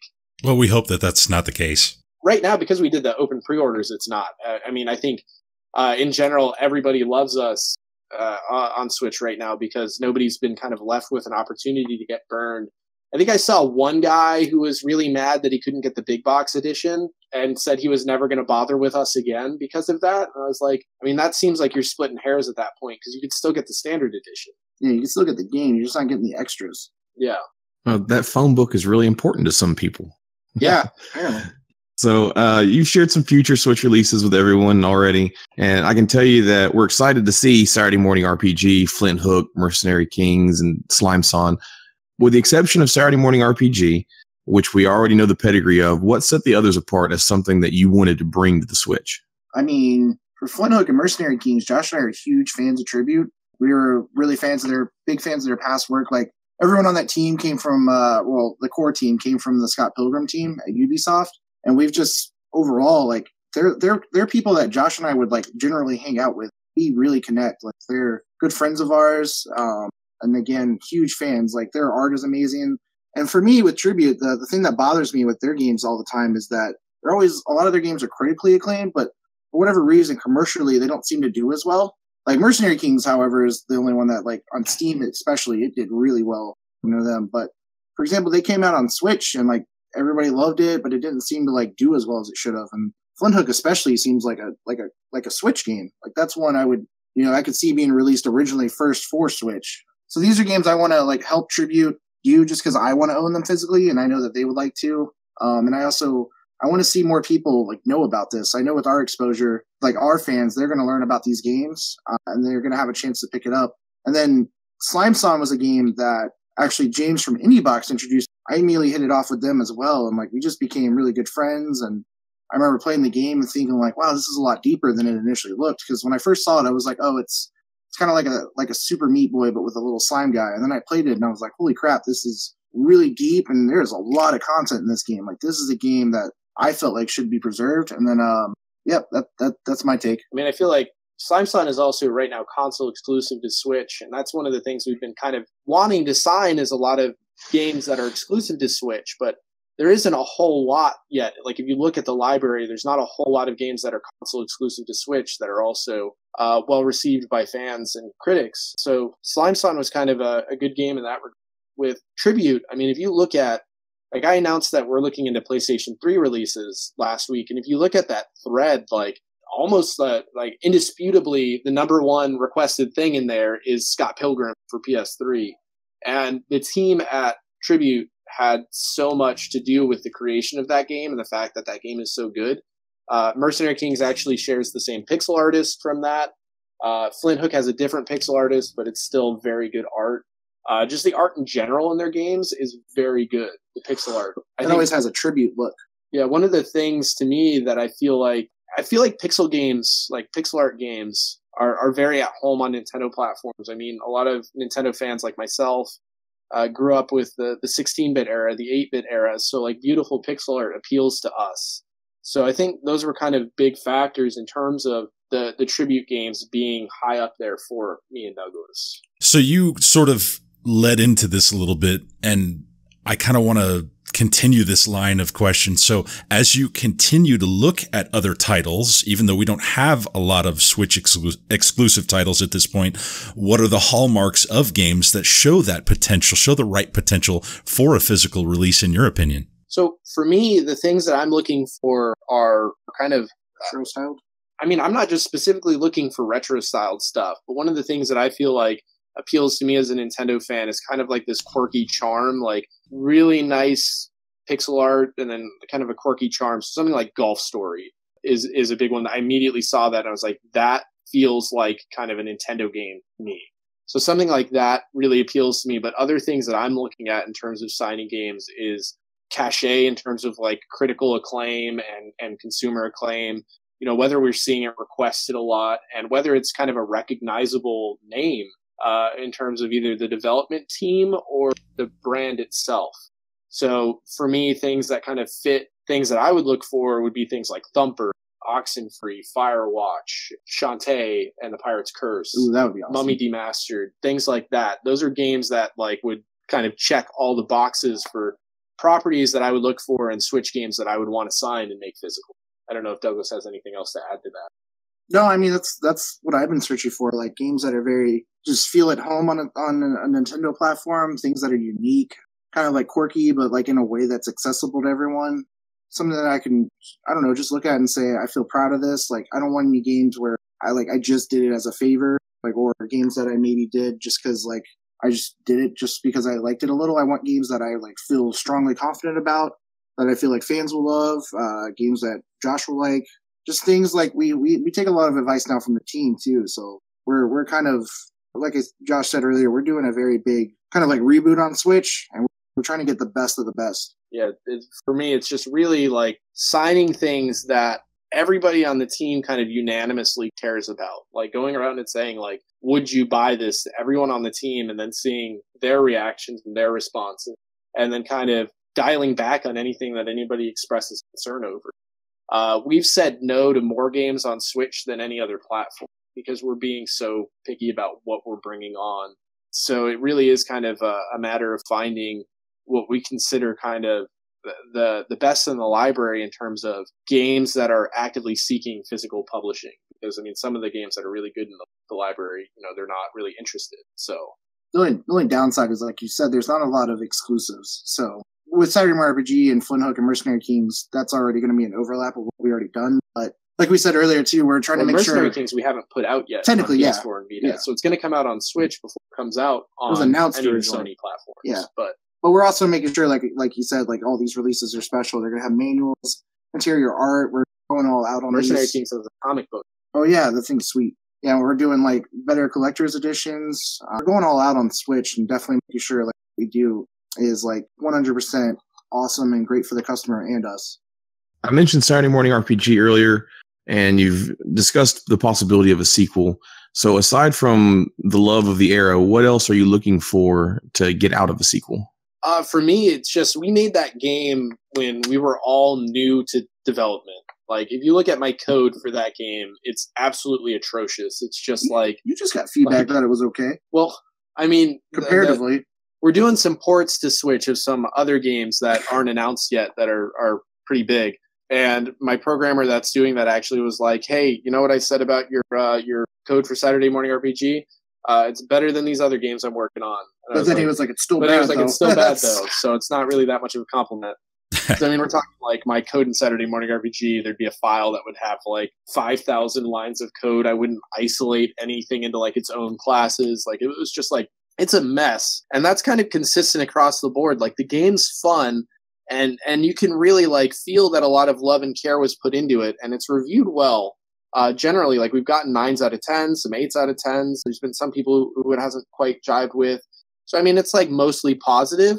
It's definitely, it's clear that there's like a lovable core there, but you play it and you can see like there was a lot of people building this game where it was kind of their first experience. And I want to correct that with the sequel. I want to build what we're actually capable of building now. As you can tell, episode to episode. Yeah, like you can see an improvement as you're playing the game from like episode 1 to episode 5, that there's like a clear progression in quality, but there's still like basic issues where it's like, you know, those episodes were still they were still utilizing code that was made in 2010. So you sort of alluded to this, I think, on Twitter not that long ago, about the difference between episode 1 and episode 2. Just that alone. Yeah, just like episode 1, we built as kind of it was built, the original release on mobile, which isn't available anymore, was episode 1 was free. So we didn't put a lot of thought into it because we were like, yeah, this is just going to be a free like side thing. We're going to try to hook people with it. But I let somebody else kind of write it. I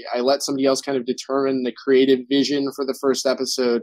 And as a result, it's a bit of a mess. It's a lot of like, hey, look, there's that's a reference to the Smurfs. Hey, look, that's a reference to this other thing. And it's like all over the place where it's just references for the sake of references, which I hate. But you get to episode 2 and it's like, hey, now the references are more clever. The references actually have a point for existing.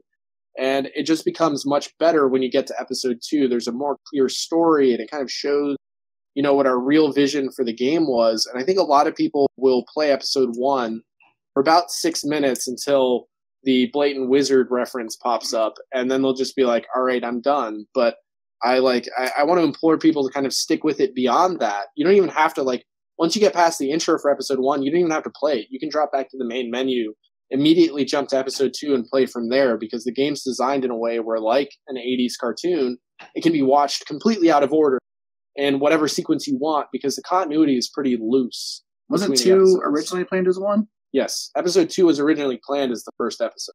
It's like you don't even really need a lot of context. I used to watch you design that, and then all of a sudden the other one came out of nowhere, and I was like, what just happened? But it's like, for the sake of the sequel, if we get to make it, we would have the resources to pay Vince more money for a larger, more custom soundtrack. We'll have more money to pay for better concept art. The team itself, like, my programmers are all working on, they were working on Bard's Tale 4 in Exile, and kind of doing this AA RPG game for In Exile, and the artists are now working on Wasteland 3 for In Exile. So they're doing art for these games that are either AA or AAA, depending on what you qualify them as.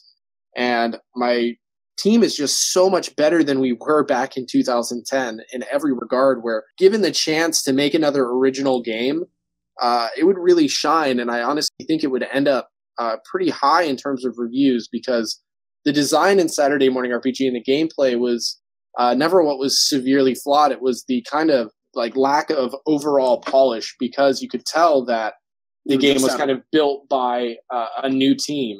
So there's a lot of heart, there's a lot of love in it, and you can like see that while you're playing. But the sequel would kind of give it a chance to shine. There's a lot of gameplay stuff that I would want to do in a sequel that I couldn't do within the confines of the code of the original. So I don't know. There's just a lot of room for the sequel to really be something amazing and special. So I'm just hoping that the Switch release finally kind of financially justifies Saturday Morning RPG's existence, so that we can look at that sequel and say, like, let's jump in and do it. And just based on some of the preliminary talks, I'm really excited, just because it's a little bit darker without giving anything away, like the way you're changing everything about it. I'm just excited to see it. Like, we've already seen some concept art. It's looking good. Like, I'm hoping that it's something we can do. Yeah, and Vince Nicola is going to be doing some new music for it. That's going to take some influence from like Ron Wasserman's Power Rangers soundtrack. So there's going to be some like really fast-paced, like heavy metal style stuff with Vince's synth stuff, because we're kind of making a move into like more of a 90s aesthetic there. Like, I'm dialing back references because I'm sick of people saying it's like the Ready Player One of video games. So like I'm really dialing back the references as much as I can for the sequel, kind of letting it stand on its own. And I really want people to see what we're capable of as a dev studio now. I know I'm excited to play it. I can't wait to see it.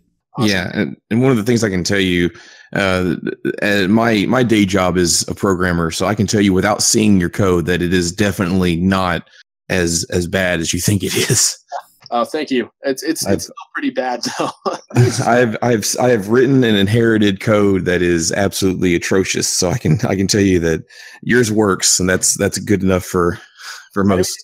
It's versatile, which is the only one that's ported to everything without any issues. We've done other games that have had much better code in terms of being clean and organized, but Saturday Morning RPG started in Unity 2 and like in 2010, and it's gone through like 8 or 9 iterations of that engine now, because it's been like Unity 3, 3.5, 4.5, and then 2017, and now 2018 or whatever. It's ported like with ease to every platform.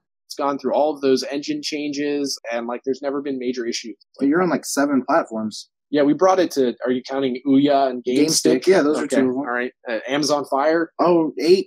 Yeah, Woof. I mean, Ouya, GameStick, and Amazon Fire are all Android, but it's whatever. Yeah. It's been really versatile. So I mean, in that regard, it works. And the only reason people like crap on your code is because they've been working on such more advanced stuff lately, and you've been more focused on biz dev. So it's just like, if you had grown too, I'm sure they wouldn't be able to say much. Well, I mean, my code was better for like Breach and Clear when I was doing code in that. Like, it was more mentalized. I actually used like static classes where I should, and broke my code up. Oh. But like for Saturday Morning RPG, it was like, here's the whole battle system in one script. Boom. There's a bunch of nested if statements. Yeah, like have fun figuring out where all these like ifs, statistics factor in. Yeah, a lot of ifs, a lot of switch. You love numbers. Yeah, I remember you were all about the statistics on the other games too. Yeah, a lot of random equations. I don't even remember what the equations are called that I use. Man, I don't know. Boy, different time. In the past, Doug mentioned how difficult it was to work with Nintendo as an indie company. Clearly, the Switch has had a huge burst of indies and Nindies. So what do you think changed to bring this platform into an insanely popular indie console? I mean, I can tell you, I mean, we have 2 Wii U games, like Saturday Morning RPG and Breach and Clear were both fully ported to the Wii U. So like we have functioning builds that like are 100% playable Wii U, but we never bothered to release them because getting through Nintendo's certification process on Wii U was such a nightmare. Like Breach and Clear, for instance, failed because there was a 1 out of 10 crash. So that's like 1 out of 10 times they tried this, it crashed. Wasn't it within 48 hours? It was like within like playing. I think it was if you left the system on playing the game for over 15 hours, 1 out of 10 times it would crash when you tried to go into a mission. And it's like, as a small team, how are we going to replicate soak tests like that to fix those bugs? Because I mean, we have a small team. Like, I can't pay a tester to soak the console for 15 hours and then do that 10 times. I mean, 10 times it's going to take him. It's going to take 150 hours worth of soaking. And then hope it crashes, because 1 out of 10 times could also be 1 out of 1,000 times, or 1 out of 10,000 times. So it's like, it's not even guaranteed that it's going to happen with 50 hours. And even if it does, it's not even guaranteed we're going to get enough data out of it. So it was like, we looked at it and we were like, is this worth the like 500 copies that we sell digitally on Wii U at this point? Because it was like, no, Switch was about to come out like 5 months from when we were making this decision, and we were just like, no, let's just cut the cord now and just abandon the Wii U ports. But on Switch, like, everything is so smooth. Like, on Wii U, if you wanted to submit a game into certification, you had to go through like an FTP, you had to like manually arrange it with people through email. But on Switch, it's like, it's all through one website, which is so clean and so nice. It's like Nintendo identified everything that was wrong on Wii U and just changed it all and made it so much more developer friendly. It's incredible, actually, how far the difference is between Wii U and Switch. Remember when we thought about just instead of being a developer on Wii U, trying to be a publisher, and they wanted like our life story, a resume. We had to almost like a novel. Like, yeah, I wanted to apply for Wii U retail publishing. And in order to do that, we had to provide like this whole statement on like why we thought each product would sell. And I mean, it was just a whole process. And I was like, and they were like, honestly, you're probably not even going to get for it, but you can try to get approved for it. They were like, we're already focusing on Switch. So the likelihood of you getting through this is very slim. So I was just like, I'm just going to abandon. Well, they dropped all those Switch hits, and then let's just wait.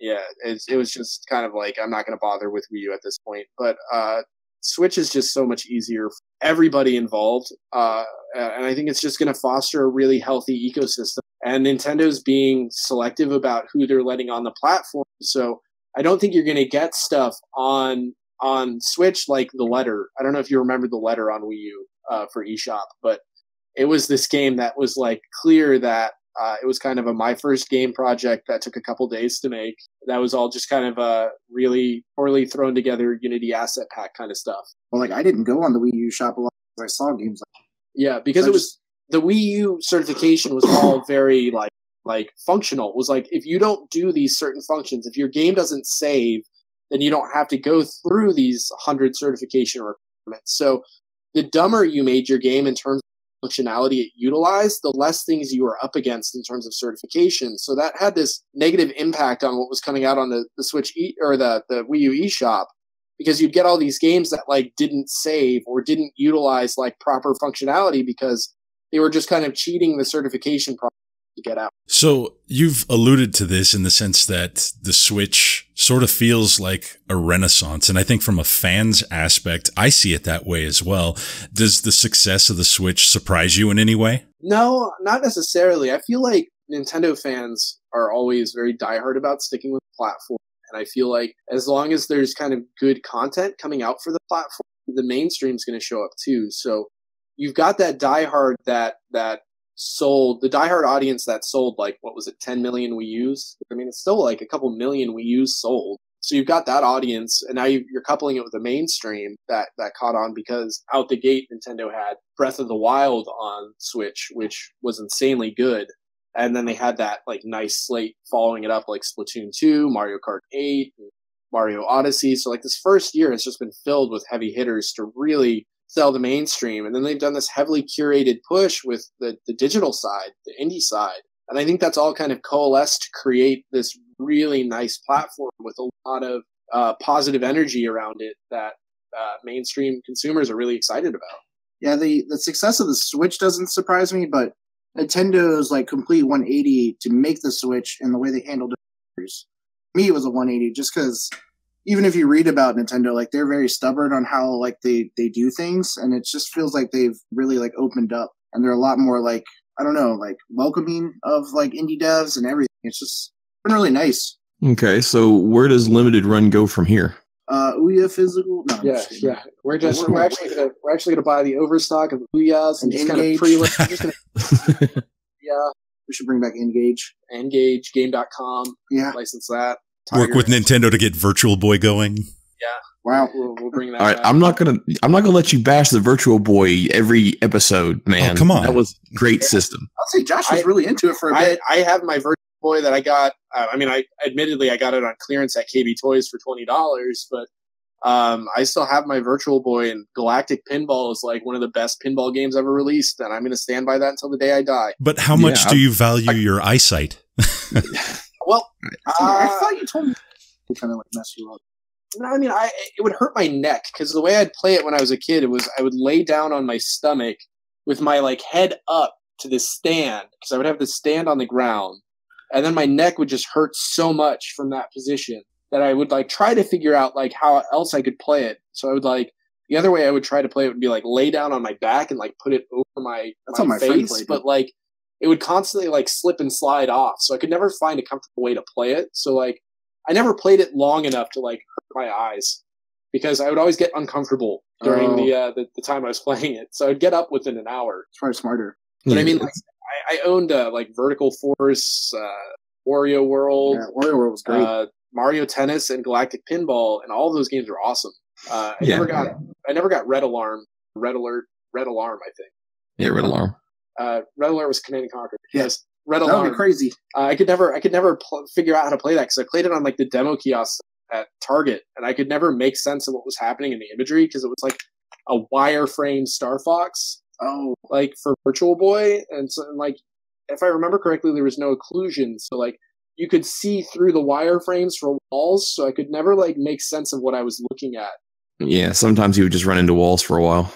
Yeah, so like I never bothered getting it, but I kind of want to get it in hindsight. I don't know. My Virtual Boy actually has like one eye on it that's dead now, so like I have to figure out like who I can send that to fix it because I don't trust myself to fix it.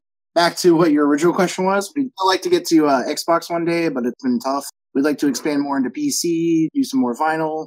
We're doing... I mean, it's just like really just focus on quality over quantity on Switch. Yep. Kind of maintain the open pre-order model that we can grow, build a bigger fan base, and just really grow as a company because me and Douglas want to still be doing this. We love what we're doing, and we still want to be able to do it in 5 to 6 years. So it's kind of just about building and fostering a community so that we can grow. My final question is there any title, and I'm going to go ahead and cut you off and say outside of Phantasy Star Online 2, from any region, from any time or system that you absolutely would love to see ported, maybe updated to HD, and then offered physically somehow by someone? If this was last week, I would have said Shenmue, but it's so I'm happy on that. But I mean, I would say like Skies of Arcadia. Oh God, that's up there for me. Yeah, Skies of Arcadia on Switch would really do it for me. So like I've told people for a long time, like Yakuza 5, but like that's like something that technically could happen if I was thinking unrealistically and craziness, like Skies of Arcadia. But I mean, another like we could say really obscure Phantasy Star Online the HD, because you didn't say we could say the first. Yeah, I mean one. that would actually be. I would go crazy for the original one updated in HD. I mean, it wouldn't even be difficult. They have a PC version. I mean, the PC is already technically HD. So you can just run it at HD resolutions. And Dreamcast games look really clean at that resolution. Phantasy Star especially. But I mean, if we're gonna like dig back, another game that I would love to see updated and re-released is Pulseman for the Sega Genesis. Not a lot of people know about it. It's a Game Freak made before Pokemon. It's a Mega Man-like that in the US only came out on Sega Channel, which I had for 2 months because I got it for free from a cable promotion. I thought you were going to say BioFreaks. I was excited. BioFreaks. War Gods for the N64. That's an Adrian game. I love that. Really? I would like to see a Body Harvest HD. That's cool. Yeah, Body Harvest is That's like Grand Theft Auto prototype. So Space Station Silicon Valley. Yeah. But there's a. I don't know. Pulseman's my top pick. If I was going to dig out, like, if I was going to open an obscure well of like 16-bit games, I'd pull that one out. Skies of Arcadia, I think, is a kind of a token response. So, like, I'm going to get more creative. Pulseman's my more creative response. I've got a couple more questions, real interesting ones for you here. So I have to ask each of you, Optimus Prime or Megatron? Megatron. Only because I like Galvatron. Yeah. Soda can. Yeah. Yeah. The soda can That's my favorite toy. Yeah. Isn't that like the only G1 Transformer Galvatron? I think so, because I had Ultra Magnus without his suit. Oh yeah. And you have a Perceptor's gun because it was up in the attic of the house that your dad moved into. Yeah, I remember we went up there to film something, and there was like it was on the ground. I was like, "Why is Perceptor's gun up here?" Oh, yeah, that's when you made me search for everything too. Yeah, because I was like, "You need to search the rest of this house for more Transformers." Yeah. Clearly, there was nothing there. I'm an Optimus Prime guy. I've got like a whole bunch of Optimus Primes. My favorite character is actually Ultra Magnus, but Optimus Prime is right up there for me. I like Ultra Magnus because there's a UK comic where he sacrifices life fighting Galvatron. Oh, I thought that was really cool. I stole that from you. Yeah, so I really like Ultra Magnus because of that. Backpack. I think to like most American audiences, he's kind of a bit player because he just kind of shows up in the movie and then dies as fast as he came. Yep. He kind of rejects him. Yeah. He's just kind of a weak character in terms of like the US continuity, but in the UK, Simon Furman made him like a real like star player because I think like the UK writers were given like really like good latitude in terms of being able to like make up stories for the movie characters. They were dark. So like the movie characters got some really good stories in the UK. So yeah, I'm a big Ultra Magnus. All right. My next question is the last tweet from Agito Plus 9 was back in January of 2016. Is there any chance of getting the band back together for another crappy love ballad? We have demos. It's just kind of like, we're never like really free. Like we'd like to do it again, but it's one of those things that's just kind of out there. Like we have a drummer here. And like one day he was like, I don't even know how to drum to this. And then Josh and I mouthed what he could do. We're just like, it's just like this. Yeah. And like, I don't know. It's one of those things like maybe one day it's not like nothing serious for us. It was just more of an outlet at this point. Yeah. It's like we have our bass and guitar in the room. I've got my bass behind me. Douglas has his guitar behind him. So it's like at any point we can like bust it out and start jamming. But we're like really busy. Yeah, it's just like really busy. I started my video game company when I gave up on my dream of ever doing music professionally. I was never good anyways at music. So like it was easy for me to give that up. But Douglas kind of clinged on to it for a while and ended up joining on with me, I think, when he got to the end of that dream. Yeah. When my last band singer went crazy. Well, I'm done. Yeah. Like I have a studio kind of built in my house, but like it's like I have my cello and I have all my instruments and I don't know. I keep saying I'm going to do something, but then I get home and I just want to sit on the couch and play and catch up. Maybe you guys should try to score one of the areas of the next Saturday morning RPG. Yeah, we could. We could do a random song that's just randomly inserted. Yeah, it's. I don't have any delusions that we were any good, so I don't know. I think it's more of just at this point, me and Douglas playing music is more just kind of an outlet. fun because I mean we did that Agito Plus 9 back in high school, so I mean we started that in 2003. Wow. I think, or 2002. We started in 2002. It went full in 3. We had we had already jamming in 2002 though. So I mean we're talking like 16 years at this point, and some of the lyrics at this point in time, like they're not PC. Yeah, I'm not super proud of. We were like, yeah, we're gonna be edgy like Blink-182, you know, do some. But we're not gonna acknowledge that we're Blink-182. Yeah, because I was like, let's cover a song, and you're like, no, it's already bad enough we're so similar. Yeah, I don't know. But I always dreamed of like when I was playing music, I've always wanted to score a game, especially after like Chrono Cross, right? Well, yeah, being a big fan of Chrono Cross and just like hanging out with Jason Graves because like he's nearby. And like I like just seeing his studio and the stuff he does. For context, Jason Graves is the composer of Tomb Raider, Dead Space. He lives nearby. He did our score for Breach and Clear Deadline. Yeah, he's like the stuff he does. Like he'll take like Dead Animal School, like, tap on him. He took like that old piano and like a razor. Yeah, he was like for his like creepy music instrument, he has like an old piano he found in like a piano graveyard that he has like upright mounted on a wall that he like hits with random metal crap, like just like we'll take a razor and like scratch it and scrape it across the wires to make weird noises. He like records animals, things I would never have thought of. That's really cool. I'd like to do that. Yeah. So one day I'd love to do like just like a fake soundtrack to something, or even like a small. But like again, it's time. We're really busy all the time, and I don't know. Like when I get home, I just want to like hang out with my wife and catch up on games. Yeah. So is there anything else that you guys would like to share with our audience? I don't know. For me, it's just kind of letting people know that Douglas and I are both pretty easy to get a hold of on Twitter. If you tweet at our personal accounts, we're generally very good about getting back to you if you have questions about things, or if you want to make requests for games, or if you miss out on something and need help getting it. We always do our best to help people. We're very accessible and open about what's going on in terms of production. So if you have questions about where something's at in terms of being produced, we're open and easy to access for that. We're in the Discords now. We're generally very transparent about what we're doing. We try our best to be transparent about what we're doing. And anytime I think people think we're not being transparent, it's mostly just a lack of time rather than a lack of desire to be transparent. Or sometimes I just miss it because, like, you know, on Twitter is the show more. Doesn't always work for me. Like we probably miss like 50% or 60% of the tweets that come to the main account because of the way that mobile filters the whatever. I've like turned off every filter that they have for tweets and responses, but I still miss people. And I think people like don't like it when we don't respond to them from the main account. But at this point, it's so hard to respond to everything in that main account because so much comes in. Does your personal account do the thing that mine does now where it has like the request section? Yeah. Which I used to have mine just open and then randomly one day. Yeah, like DMs are switched. Yeah. Now, so you have to switch over to that and then accept the request. But I mean, I had to shut down DMs on the main account because people would DM there, and it's like I couldn't keep up with it. So like I had to shut it down because people thought we were shutting them. I was like, when we first started out, when we had less than 10,000 followers, we would respond to every tweet. We would respond to every DM. We would like be super quick to respond to everything. But like ever since we got beyond 10,000, I mean, it's just been impossible to keep up. It's really hard now. Yeah, it's like if I want to actually play games, I have to like lock my phone away and not go on Twitter because of the pace that like stuff comes through over there. Well, we do appreciate you guys taking the time to spend with us and answer some questions and really just talk about what seems to be a great passion for everybody, us included. So we very much thank you for your time. No, absolutely. We love doing this kind of stuff. Yep. Cyrix, you got anything else you want to add?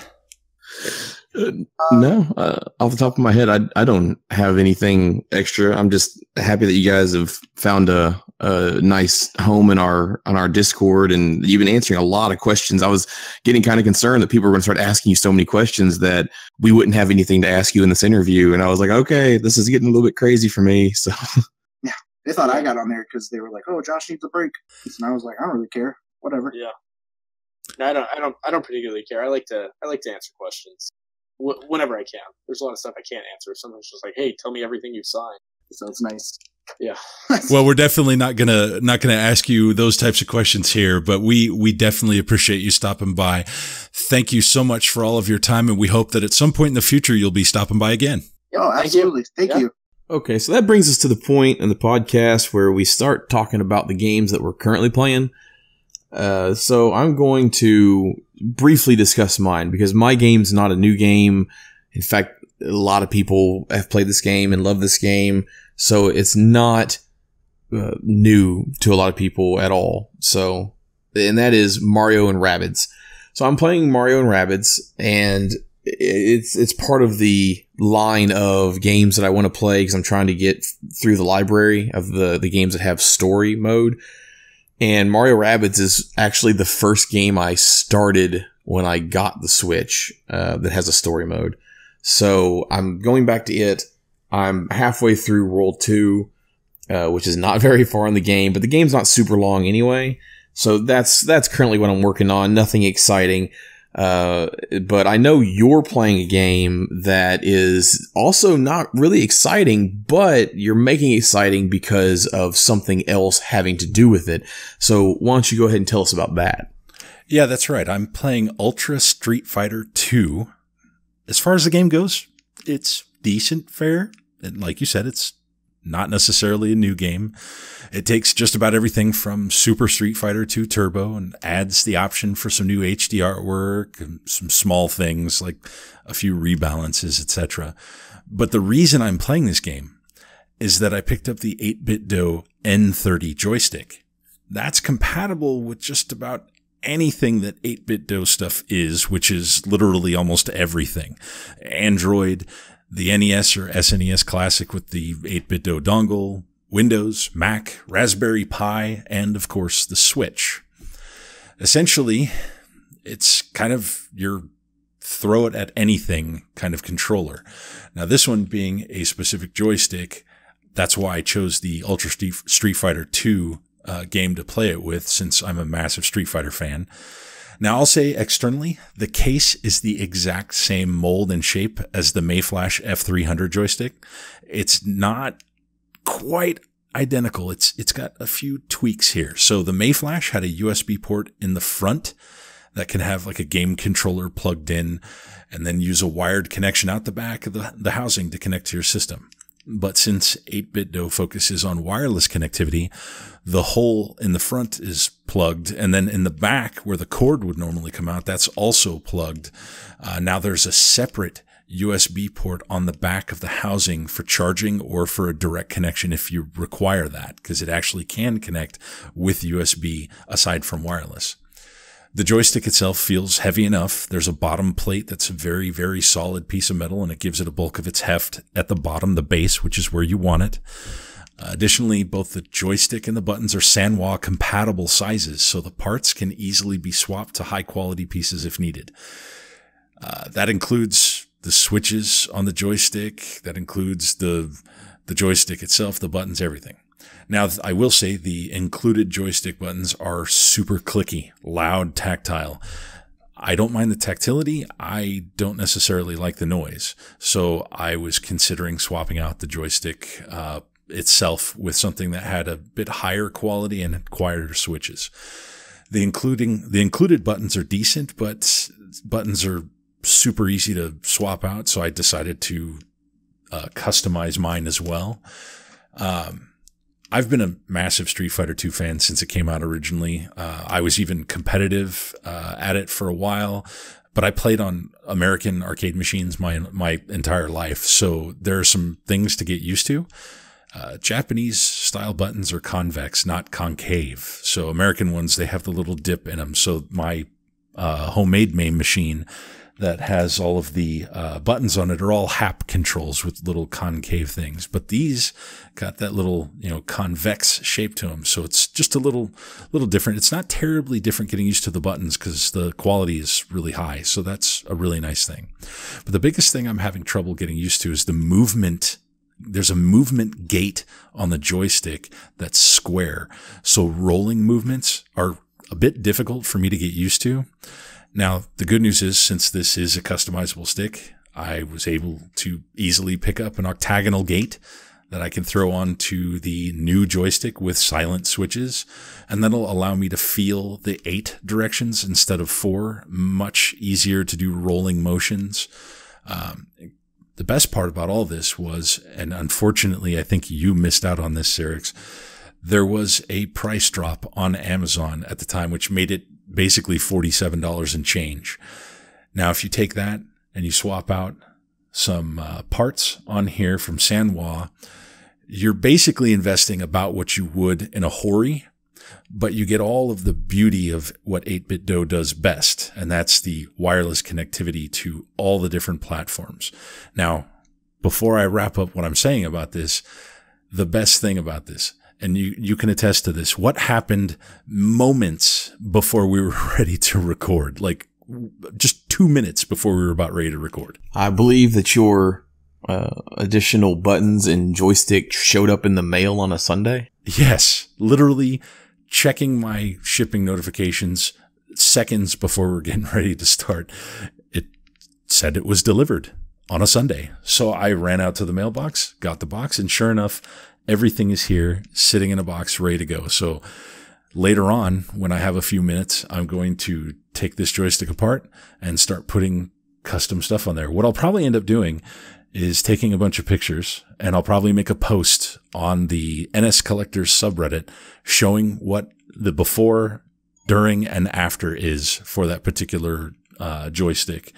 But I would rate this joystick pretty high so far, and I will want to play it after the modifications to see if that still holds true or not. And I could imagine it will, because 8BitDo, for me, is super high quality. I've not had any problems with any of their stuff. In fact, sitting next to me in my drawer is the that 8BitDo SN30 Pro gamepad, the one that's shaped like the SNES controller. And I've loved that thing since I got it. I got that as a gift. That is a wonderful, wonderful gamepad. So big fan of 8BitDo. Hope to get as much enjoyment out of the joystick as I got out of the gamepad, and I'll share my feelings on that after I get a chance to customize it. So the coolest thing that I'm going to be able to use this for, though, is upcoming in games in May. I'm really looking forward to the Street Fighter 30th Anniversary Collection. Now, the Street Fighter series began back in 1987 when Capcom released the original game, but as cool as it was, it really didn't get quite as much notice until Street Fighter 2 was released back in 1991. And then a year later, once Champion Edition hit the scene, the game took off into the stratosphere. It became one of the greatest selling arcade games of all time. Between just those two versions, Street Fighter 2 sold over 200,000 cabinets. And that's third behind only Space Invaders and Pac-Man. Of course, the new edition has all the greatness of those versions, but it also contains Turbo Hyper Fighting, Super Turbo, the entire Alpha series, and all three versions of Street Fighter 3. Now, I was inspired to build my own arcade machine because of the Street Fighter series, and that new N30 will definitely get some use with this game, and I love the fact that there will be online play for 3 of the games. The only thing that I'm kind of bummed about is that Ultra Street Fighter 4, which is included with pre-orders on the PS4, Xbox One, and Windows, we don't get that on the Switch. Obviously, the game Street Fighter 4 is not out on the Switch at all, so that's probably the biggest reason for that. But ultimately, having all 12 of these games on one cartridge is something I'd hoped for a long time, and I just hope Capcom can do it justice. You know that you're going to have to tell me how well Galgun plays with that 8BitDo, right? I'm just saying. I'll take a few minutes. Okay, so following up with that, we have Battle Chasers. It's basically been vaporware. THQ Nordic is bringing it out. It's out on other systems already, but they just couldn't get through Nintendo. And finally, we have a release date for that, which is going to be May 15th. I'm looking forward to it. It's my kind of game. It's a turn-based RPG. It's got a JRPG style to it. It's a deep dungeon crawling. You can actually, if you don't even really want to focus on the story, you can just focus on the dungeon diving.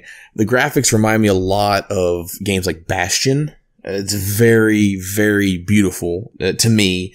As far as I'm concerned, it is very artistic.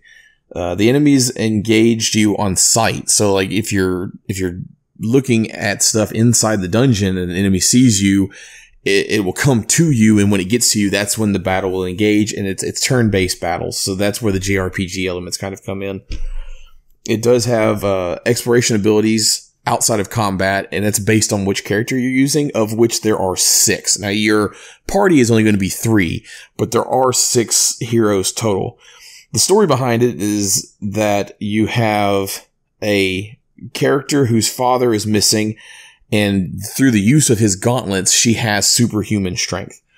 And she wants to be a hero just like him. Some of his friends and colleagues worry about her. Some of them join her in her quest.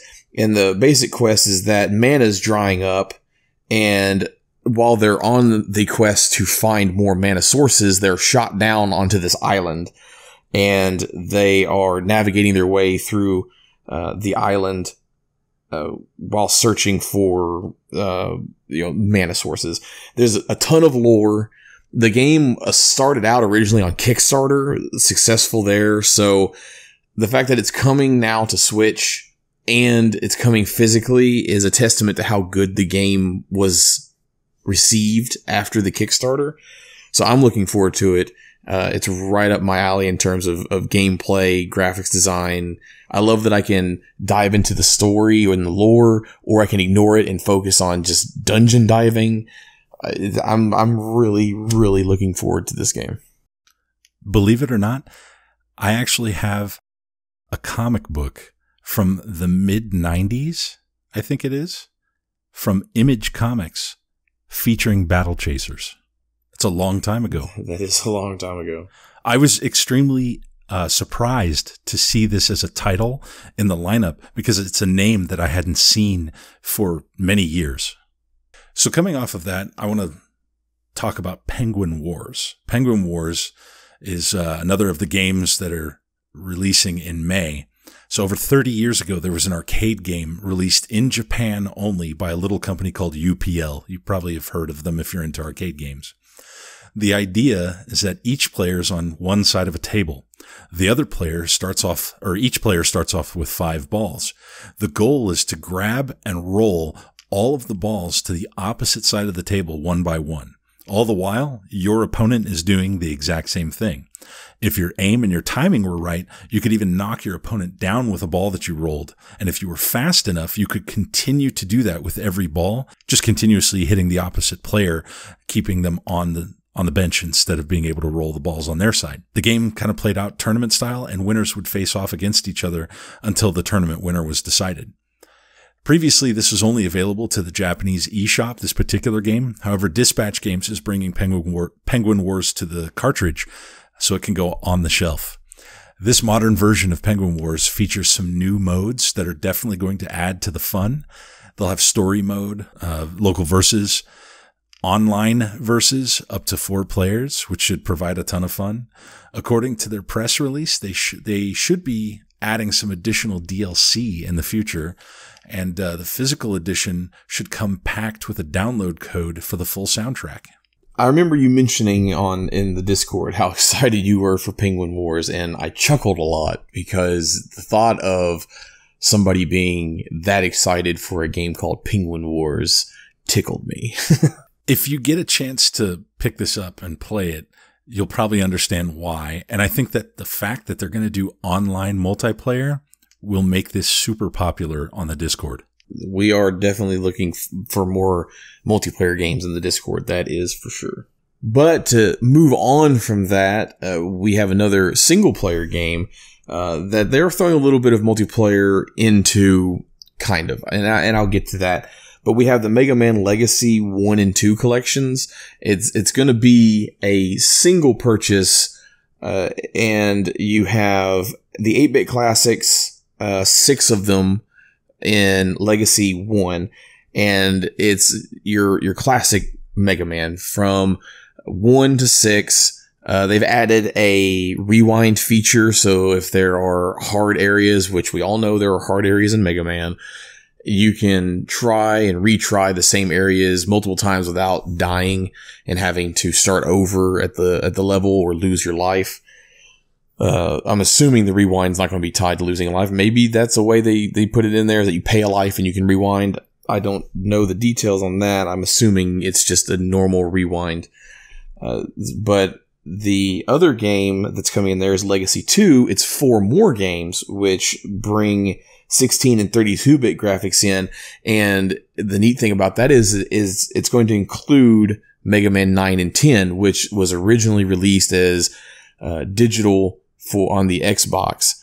And the thing about that was you could get physical copies, special editions. There was a certain number of, at least 9 anyway, that came in the old NES box, and that was really neat. But they went back to the old original 8-bit style, so that was a huge draw for people. But the extra modes that they're adding in is where they get into the multiplayer kind of aspect of it, because there's going to be challenge mode, which is where they take remixes of stages and they're going to have online leaderboards. So it's going to be who can complete these stages, the fastest, who can do it without dying. There's so many things. And a lot of people, leaderboards are a nice payoff for people who want multiplayer in games that can't give you multiplayer. So I think that's a nice little touch. They're also adding in a sound and museum, which is basically music and art from the game. The drawback, though, in the contention for this is that you're going to get a cart for Legacy Collection 1 and a code for Legacy Collection 2. There's also the part that's the most painful for me, by the way. That's the part that's painful for most collectors. There's a cleaning cloth while supplies last, which is, meh. Nobody's super excited about a cleaning cloth unless it's the Galgun. What? I really want a cleaning cloth. Yeah, but I've got a bunch of dirty stuff around here. You want the Galgun cleaning cloth, and no matter how often you tell me you don't, I'm going to assume that that's what you're really talking about. I know nothing about that. And the thing is, and we'll go more over, in the next podcast probably, is that they've recently announced the X collections as well. And there's actually going to be a workaround that's not going to be as crazy as the Climax edition for Bayonetta to get both cartridges in that instance. So we'll touch more on that as more information comes, because that's fresh announced, in like the past couple weeks. So we'll get more details on that later once we pin down everything. But the Mega Man Collection, Legacy 1 and 2 is coming, to Switch and other platforms physically on May 22nd. Rolling off of those particular games that we went in depth on, there's a whole list of other games coming out in May, or at least right now expected in May. Donkey Kong Country Tropical Freeze, which we talked about previously. There's not really much more to add to that. Funky mode. Everybody's Funky mode. Funky mode is basically a meme amongst the Discord and collecting group nowadays. One of them, it's going to be Hello Kitty Cruisers. Following that up, we have Shantae, which is the Half Genie Hero Ultimate Edition, which I'm super excited about. Shantae is a classic platformer to me, and I love me some platformers on the Switch. Coming after Shantae is a couple of European exclusives. One Piece Pirate Warriors 3 Deluxe Edition that actually had a Japanese release, now a European release. We're probably not going to see that in English here in the States. Super Chariot, which is a remaster almost of the original Chariot, which I had mentioned earlier in the podcast. That's also a European release. I'm kind of happy that's a European release. I didn't want to, it's not my kind of game, and I didn't want to have to buy physical. Of course, I may be eating my words if it gets announced for the US later. That's true. But after that, we have Hyrule Warriors Definitive Edition, which we've already talked about as well. Little Nightmares Complete Edition, which we talked about last podcast, it being a nice little dark puzzler game. That's going to be super fun, I think. We have Runner 3, Steam World Dig 2. And Tennis World Tour, which is, the best announcement ever. Aside from the fact that I'm not excited about it at all, because Mario Tennis Aces is going to be hands down the best tennis game on the Switch. What a time to drop that. News right after Mario Tennis is announced. And it was out of the blue too. Like nobody, like we're browsing news. It's like, oh, hey, there's a listing for Tennis World Tour for the Switch now. It's like, oh, that's a thing? Like, okay.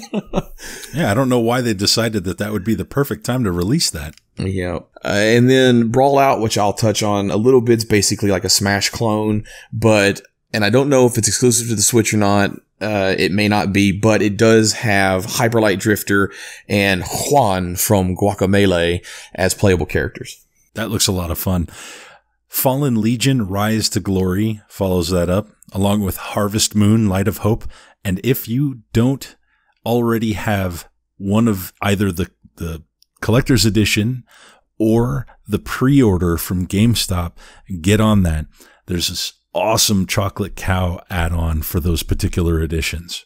Yeah, this is one of the few games that I'm purchasing from GameStop, basically because I mentioned the Chocolate Cow. My wife's like, yep, that's what you're getting. That's the one you're getting. So I had to go to GameStop to get that. But I would like to touch real quick. Fallen Legion Rise to Glory is actually 2 games. Flames of Rebellion and Sins of the Empire. They are bringing them together in a single compilation. Oh, that's a good note. After those, the Legend of K Anniversary is coming, followed by Owlboy. There was a little bit of talk on the Nintendo Switch subreddit that Owlboy wasn't performing as it should. So I wonder if they'll have that resolved by the time the physical hits. I certainly hope so. Owlboy has a lot of hype behind it, and deservedly so, because I've seen it on other platforms, and it is a perfect game to fit in with the Switch. I really hope that they get that sorted out at the very least. And I hate day one patches, and I'm not advocating that they do day one patches, but at the very least, get it working in either handheld or dock mode. Just one of them needs to work fine when it's released. That's all I really, both of them great, but at least one of them out of the package is to work. I don't want to deal with this like people had to deal with Rime. Rime is a great game that got lambasted because it didn't work in either mode out of the box on day one. Get one of them working, please.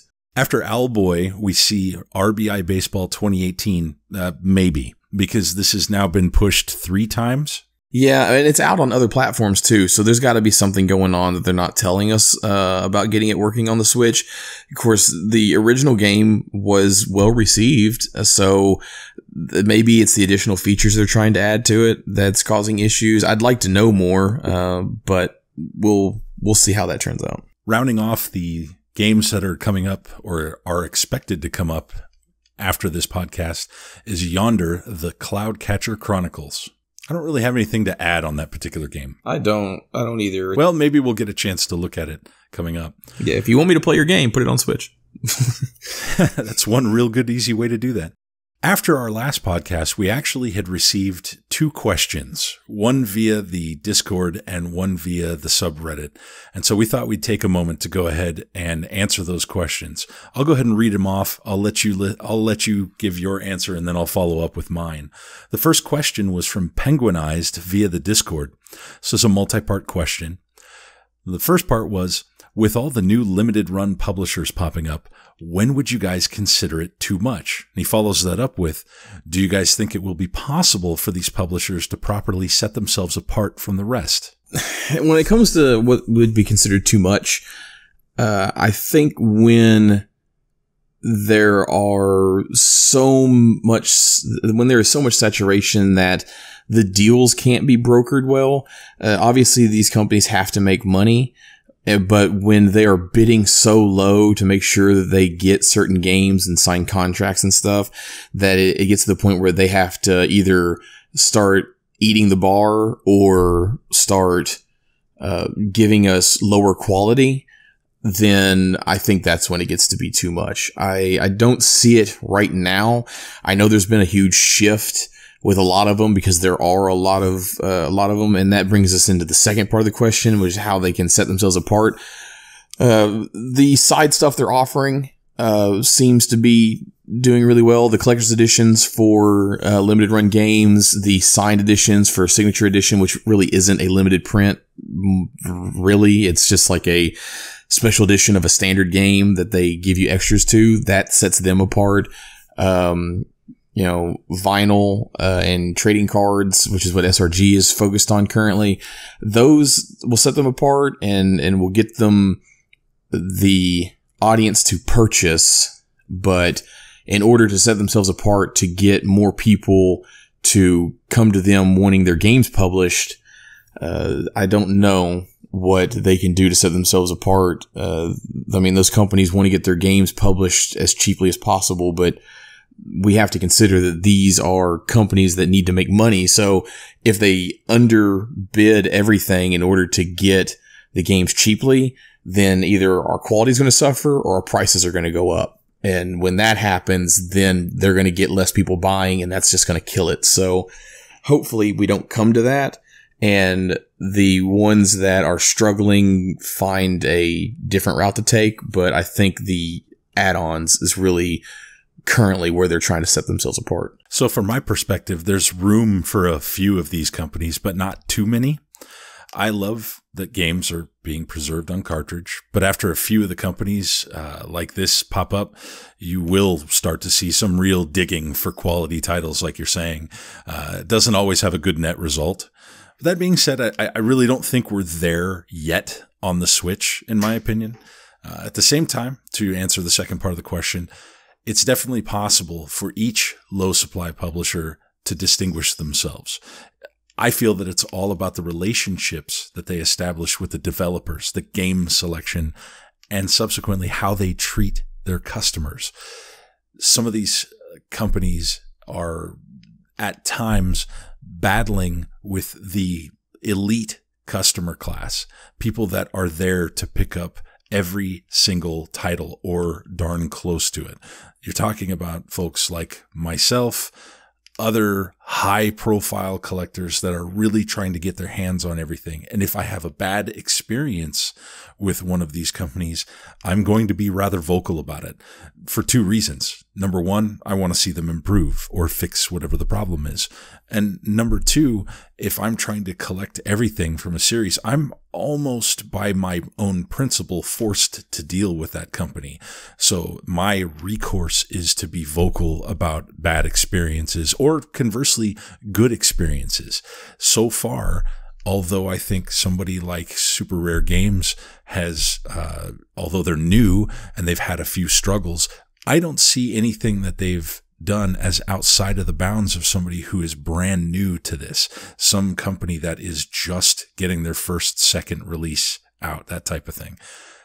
You take Limited Run, for instance, and they're a mature company. I don't expect them to have the same struggles as Super Rare would. You have a completely different business, one that's got years of experience doing this. They're not going to have the same pitfalls. It'll be a different beast. But ultimately, both of them have to treat the customers right. They have to fix problems. They have to go about things in a model that works for the customer. And I think both of them are actually doing that right now. I think they're different, and I think they are going about it in different ways. But I think there's definitely room for both of them. In terms of how you can tell when we get to that point, though, is when you see an unironic publication of Vroom in the Night Sky. I don't know if we're ever going to see that, but I am looking forward to my collector's edition of Trollin' 2. Trollin' us, trollin' me. Trollin' we. So the second question came from Pays with $2 bills via Reddit, and his is also a multi-part. As someone who mainly buys games digitally and only dabbles in physical for more unique style games like Penny Punching Princess, how do you feel about paying a premium for these physical releases? How do you feel the price is worth it because you're getting additional physical extras or because you want to own that title forever in case the eShop ever closes? Lastly, how do you feel when the physical title is not complete because of future software upgrades like bug fixes or additional content being added after the fact? Okay, so when it comes to paying the premium for physical releases, it hurts. I'm not a huge fan of having to pay the premium, but I do it because it's something that I really want. Like, I want the physical. And so it kind of, answering that kind of leads into the second question, where do I think it's worth it because I'm getting physical extras, or just because I want to keep the title in case the eShop closes? The answer to that is yes. I buy them because of the additional extras, and I want to preserve them in the eShop forever. I don't buy them just because of the extras. And I don't buy them just because of the eShop closing. I buy them because I want to preserve and have them forever yeah, but I like having them in my hands. I like tangibly being able to hold it and being like, I own this. This is mine. And you don't get that with digital to me. You own a license, and that license can be revoked at any time. You can lose access to that license at any time. So I like just having it. It's a tangible part. I can show people that might not understand what I'm talking about. This is it. Like I can point to it and be like, this is what I got. And, it's great. It's a great feeling to be able to do that. I do kind of hate the whole bug fixes, additional DLC, but as far as I'm concerned, as long as the game is playable in its form on the cartridge, you have stuff like Doom that had the patch that added multiplayer. If I fire it up and I don't get that patch, at least I can play single player. I'm fine with that.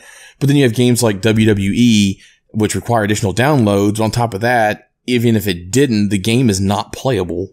Like they haven't even patched it properly yet, but it will require a patch just to play it the way it's meant to be played. So even if they didn't have the additional download, which I think is stupid, it's that way. It's another reason why I hate the way Capcom did Resident Evil and are doing Mega Man, where you get some of it on cart and some of it in the download code. I was hoping Bayonetta would do it differently, but of course we all know how that turned out. The games are great.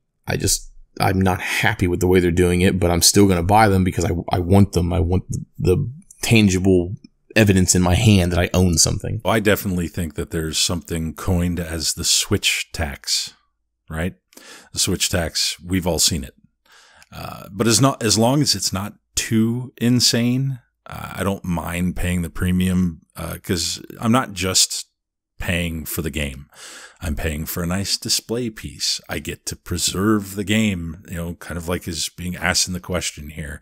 It's not necessarily about any one specific aspect of any of that to me. It's all of it. It's the entire thing. As far as the patches go, I find that that's more of a nuisance than anything for some of the games. Far into the future, when the patches are no longer available to be downloaded for games like Troll and I, and assuming WWE gets a patch, somebody loads it into the Switch for the first time, they're going to experience the game the exact same way that I did on my first play on the Switch. So to me, that accounts for something, regardless of how bad the game might be. We do appreciate the questions. If you have any, feel free to field those questions to us in any form or fashion. If you want to send us a message via Discord, send us one via Reddit. If you want to tweet, go ahead, send us questions. We will incorporate questions and answers into future podcasts. Feel free. Absolutely. Falling away from that, the last point of business we have to touch on is announcing the contest winner from episode 2. This was for the Bayonetta 1 download code. The winner of this is Dylan. Dylan emailed us. Congratulations on doing that. You are the winner. We will be in touch and get you your code. And we hope to have more contests in the future. And thank you to all those who entered for this one. We appreciate you listening to the podcast and reaching out to us and doing that to win a copy of a game that we're trying to give away. We like fan interaction, so we really appreciate everybody who wrote in for that. That's going to bring us to the end of things. So we've come to the part of the show where we want to thank you for joining us. Be sure to stop by the Nintendo Switch Collectors Discord and join the community in the /r/NS Collectors subreddit. Don't forget to like and subscribe if you're watching on YouTube. And also give us a follow on SoundCloud if you're listening there. We can also be heard on Google Play, iTunes, and even on TuneIn now. And you can find us on Twitter at OTS Collectors. Until next time, I'm Cyrix. And I'm Soul. Thank you for listening to us, and we hope to have you back for the next episode of On the Shelf.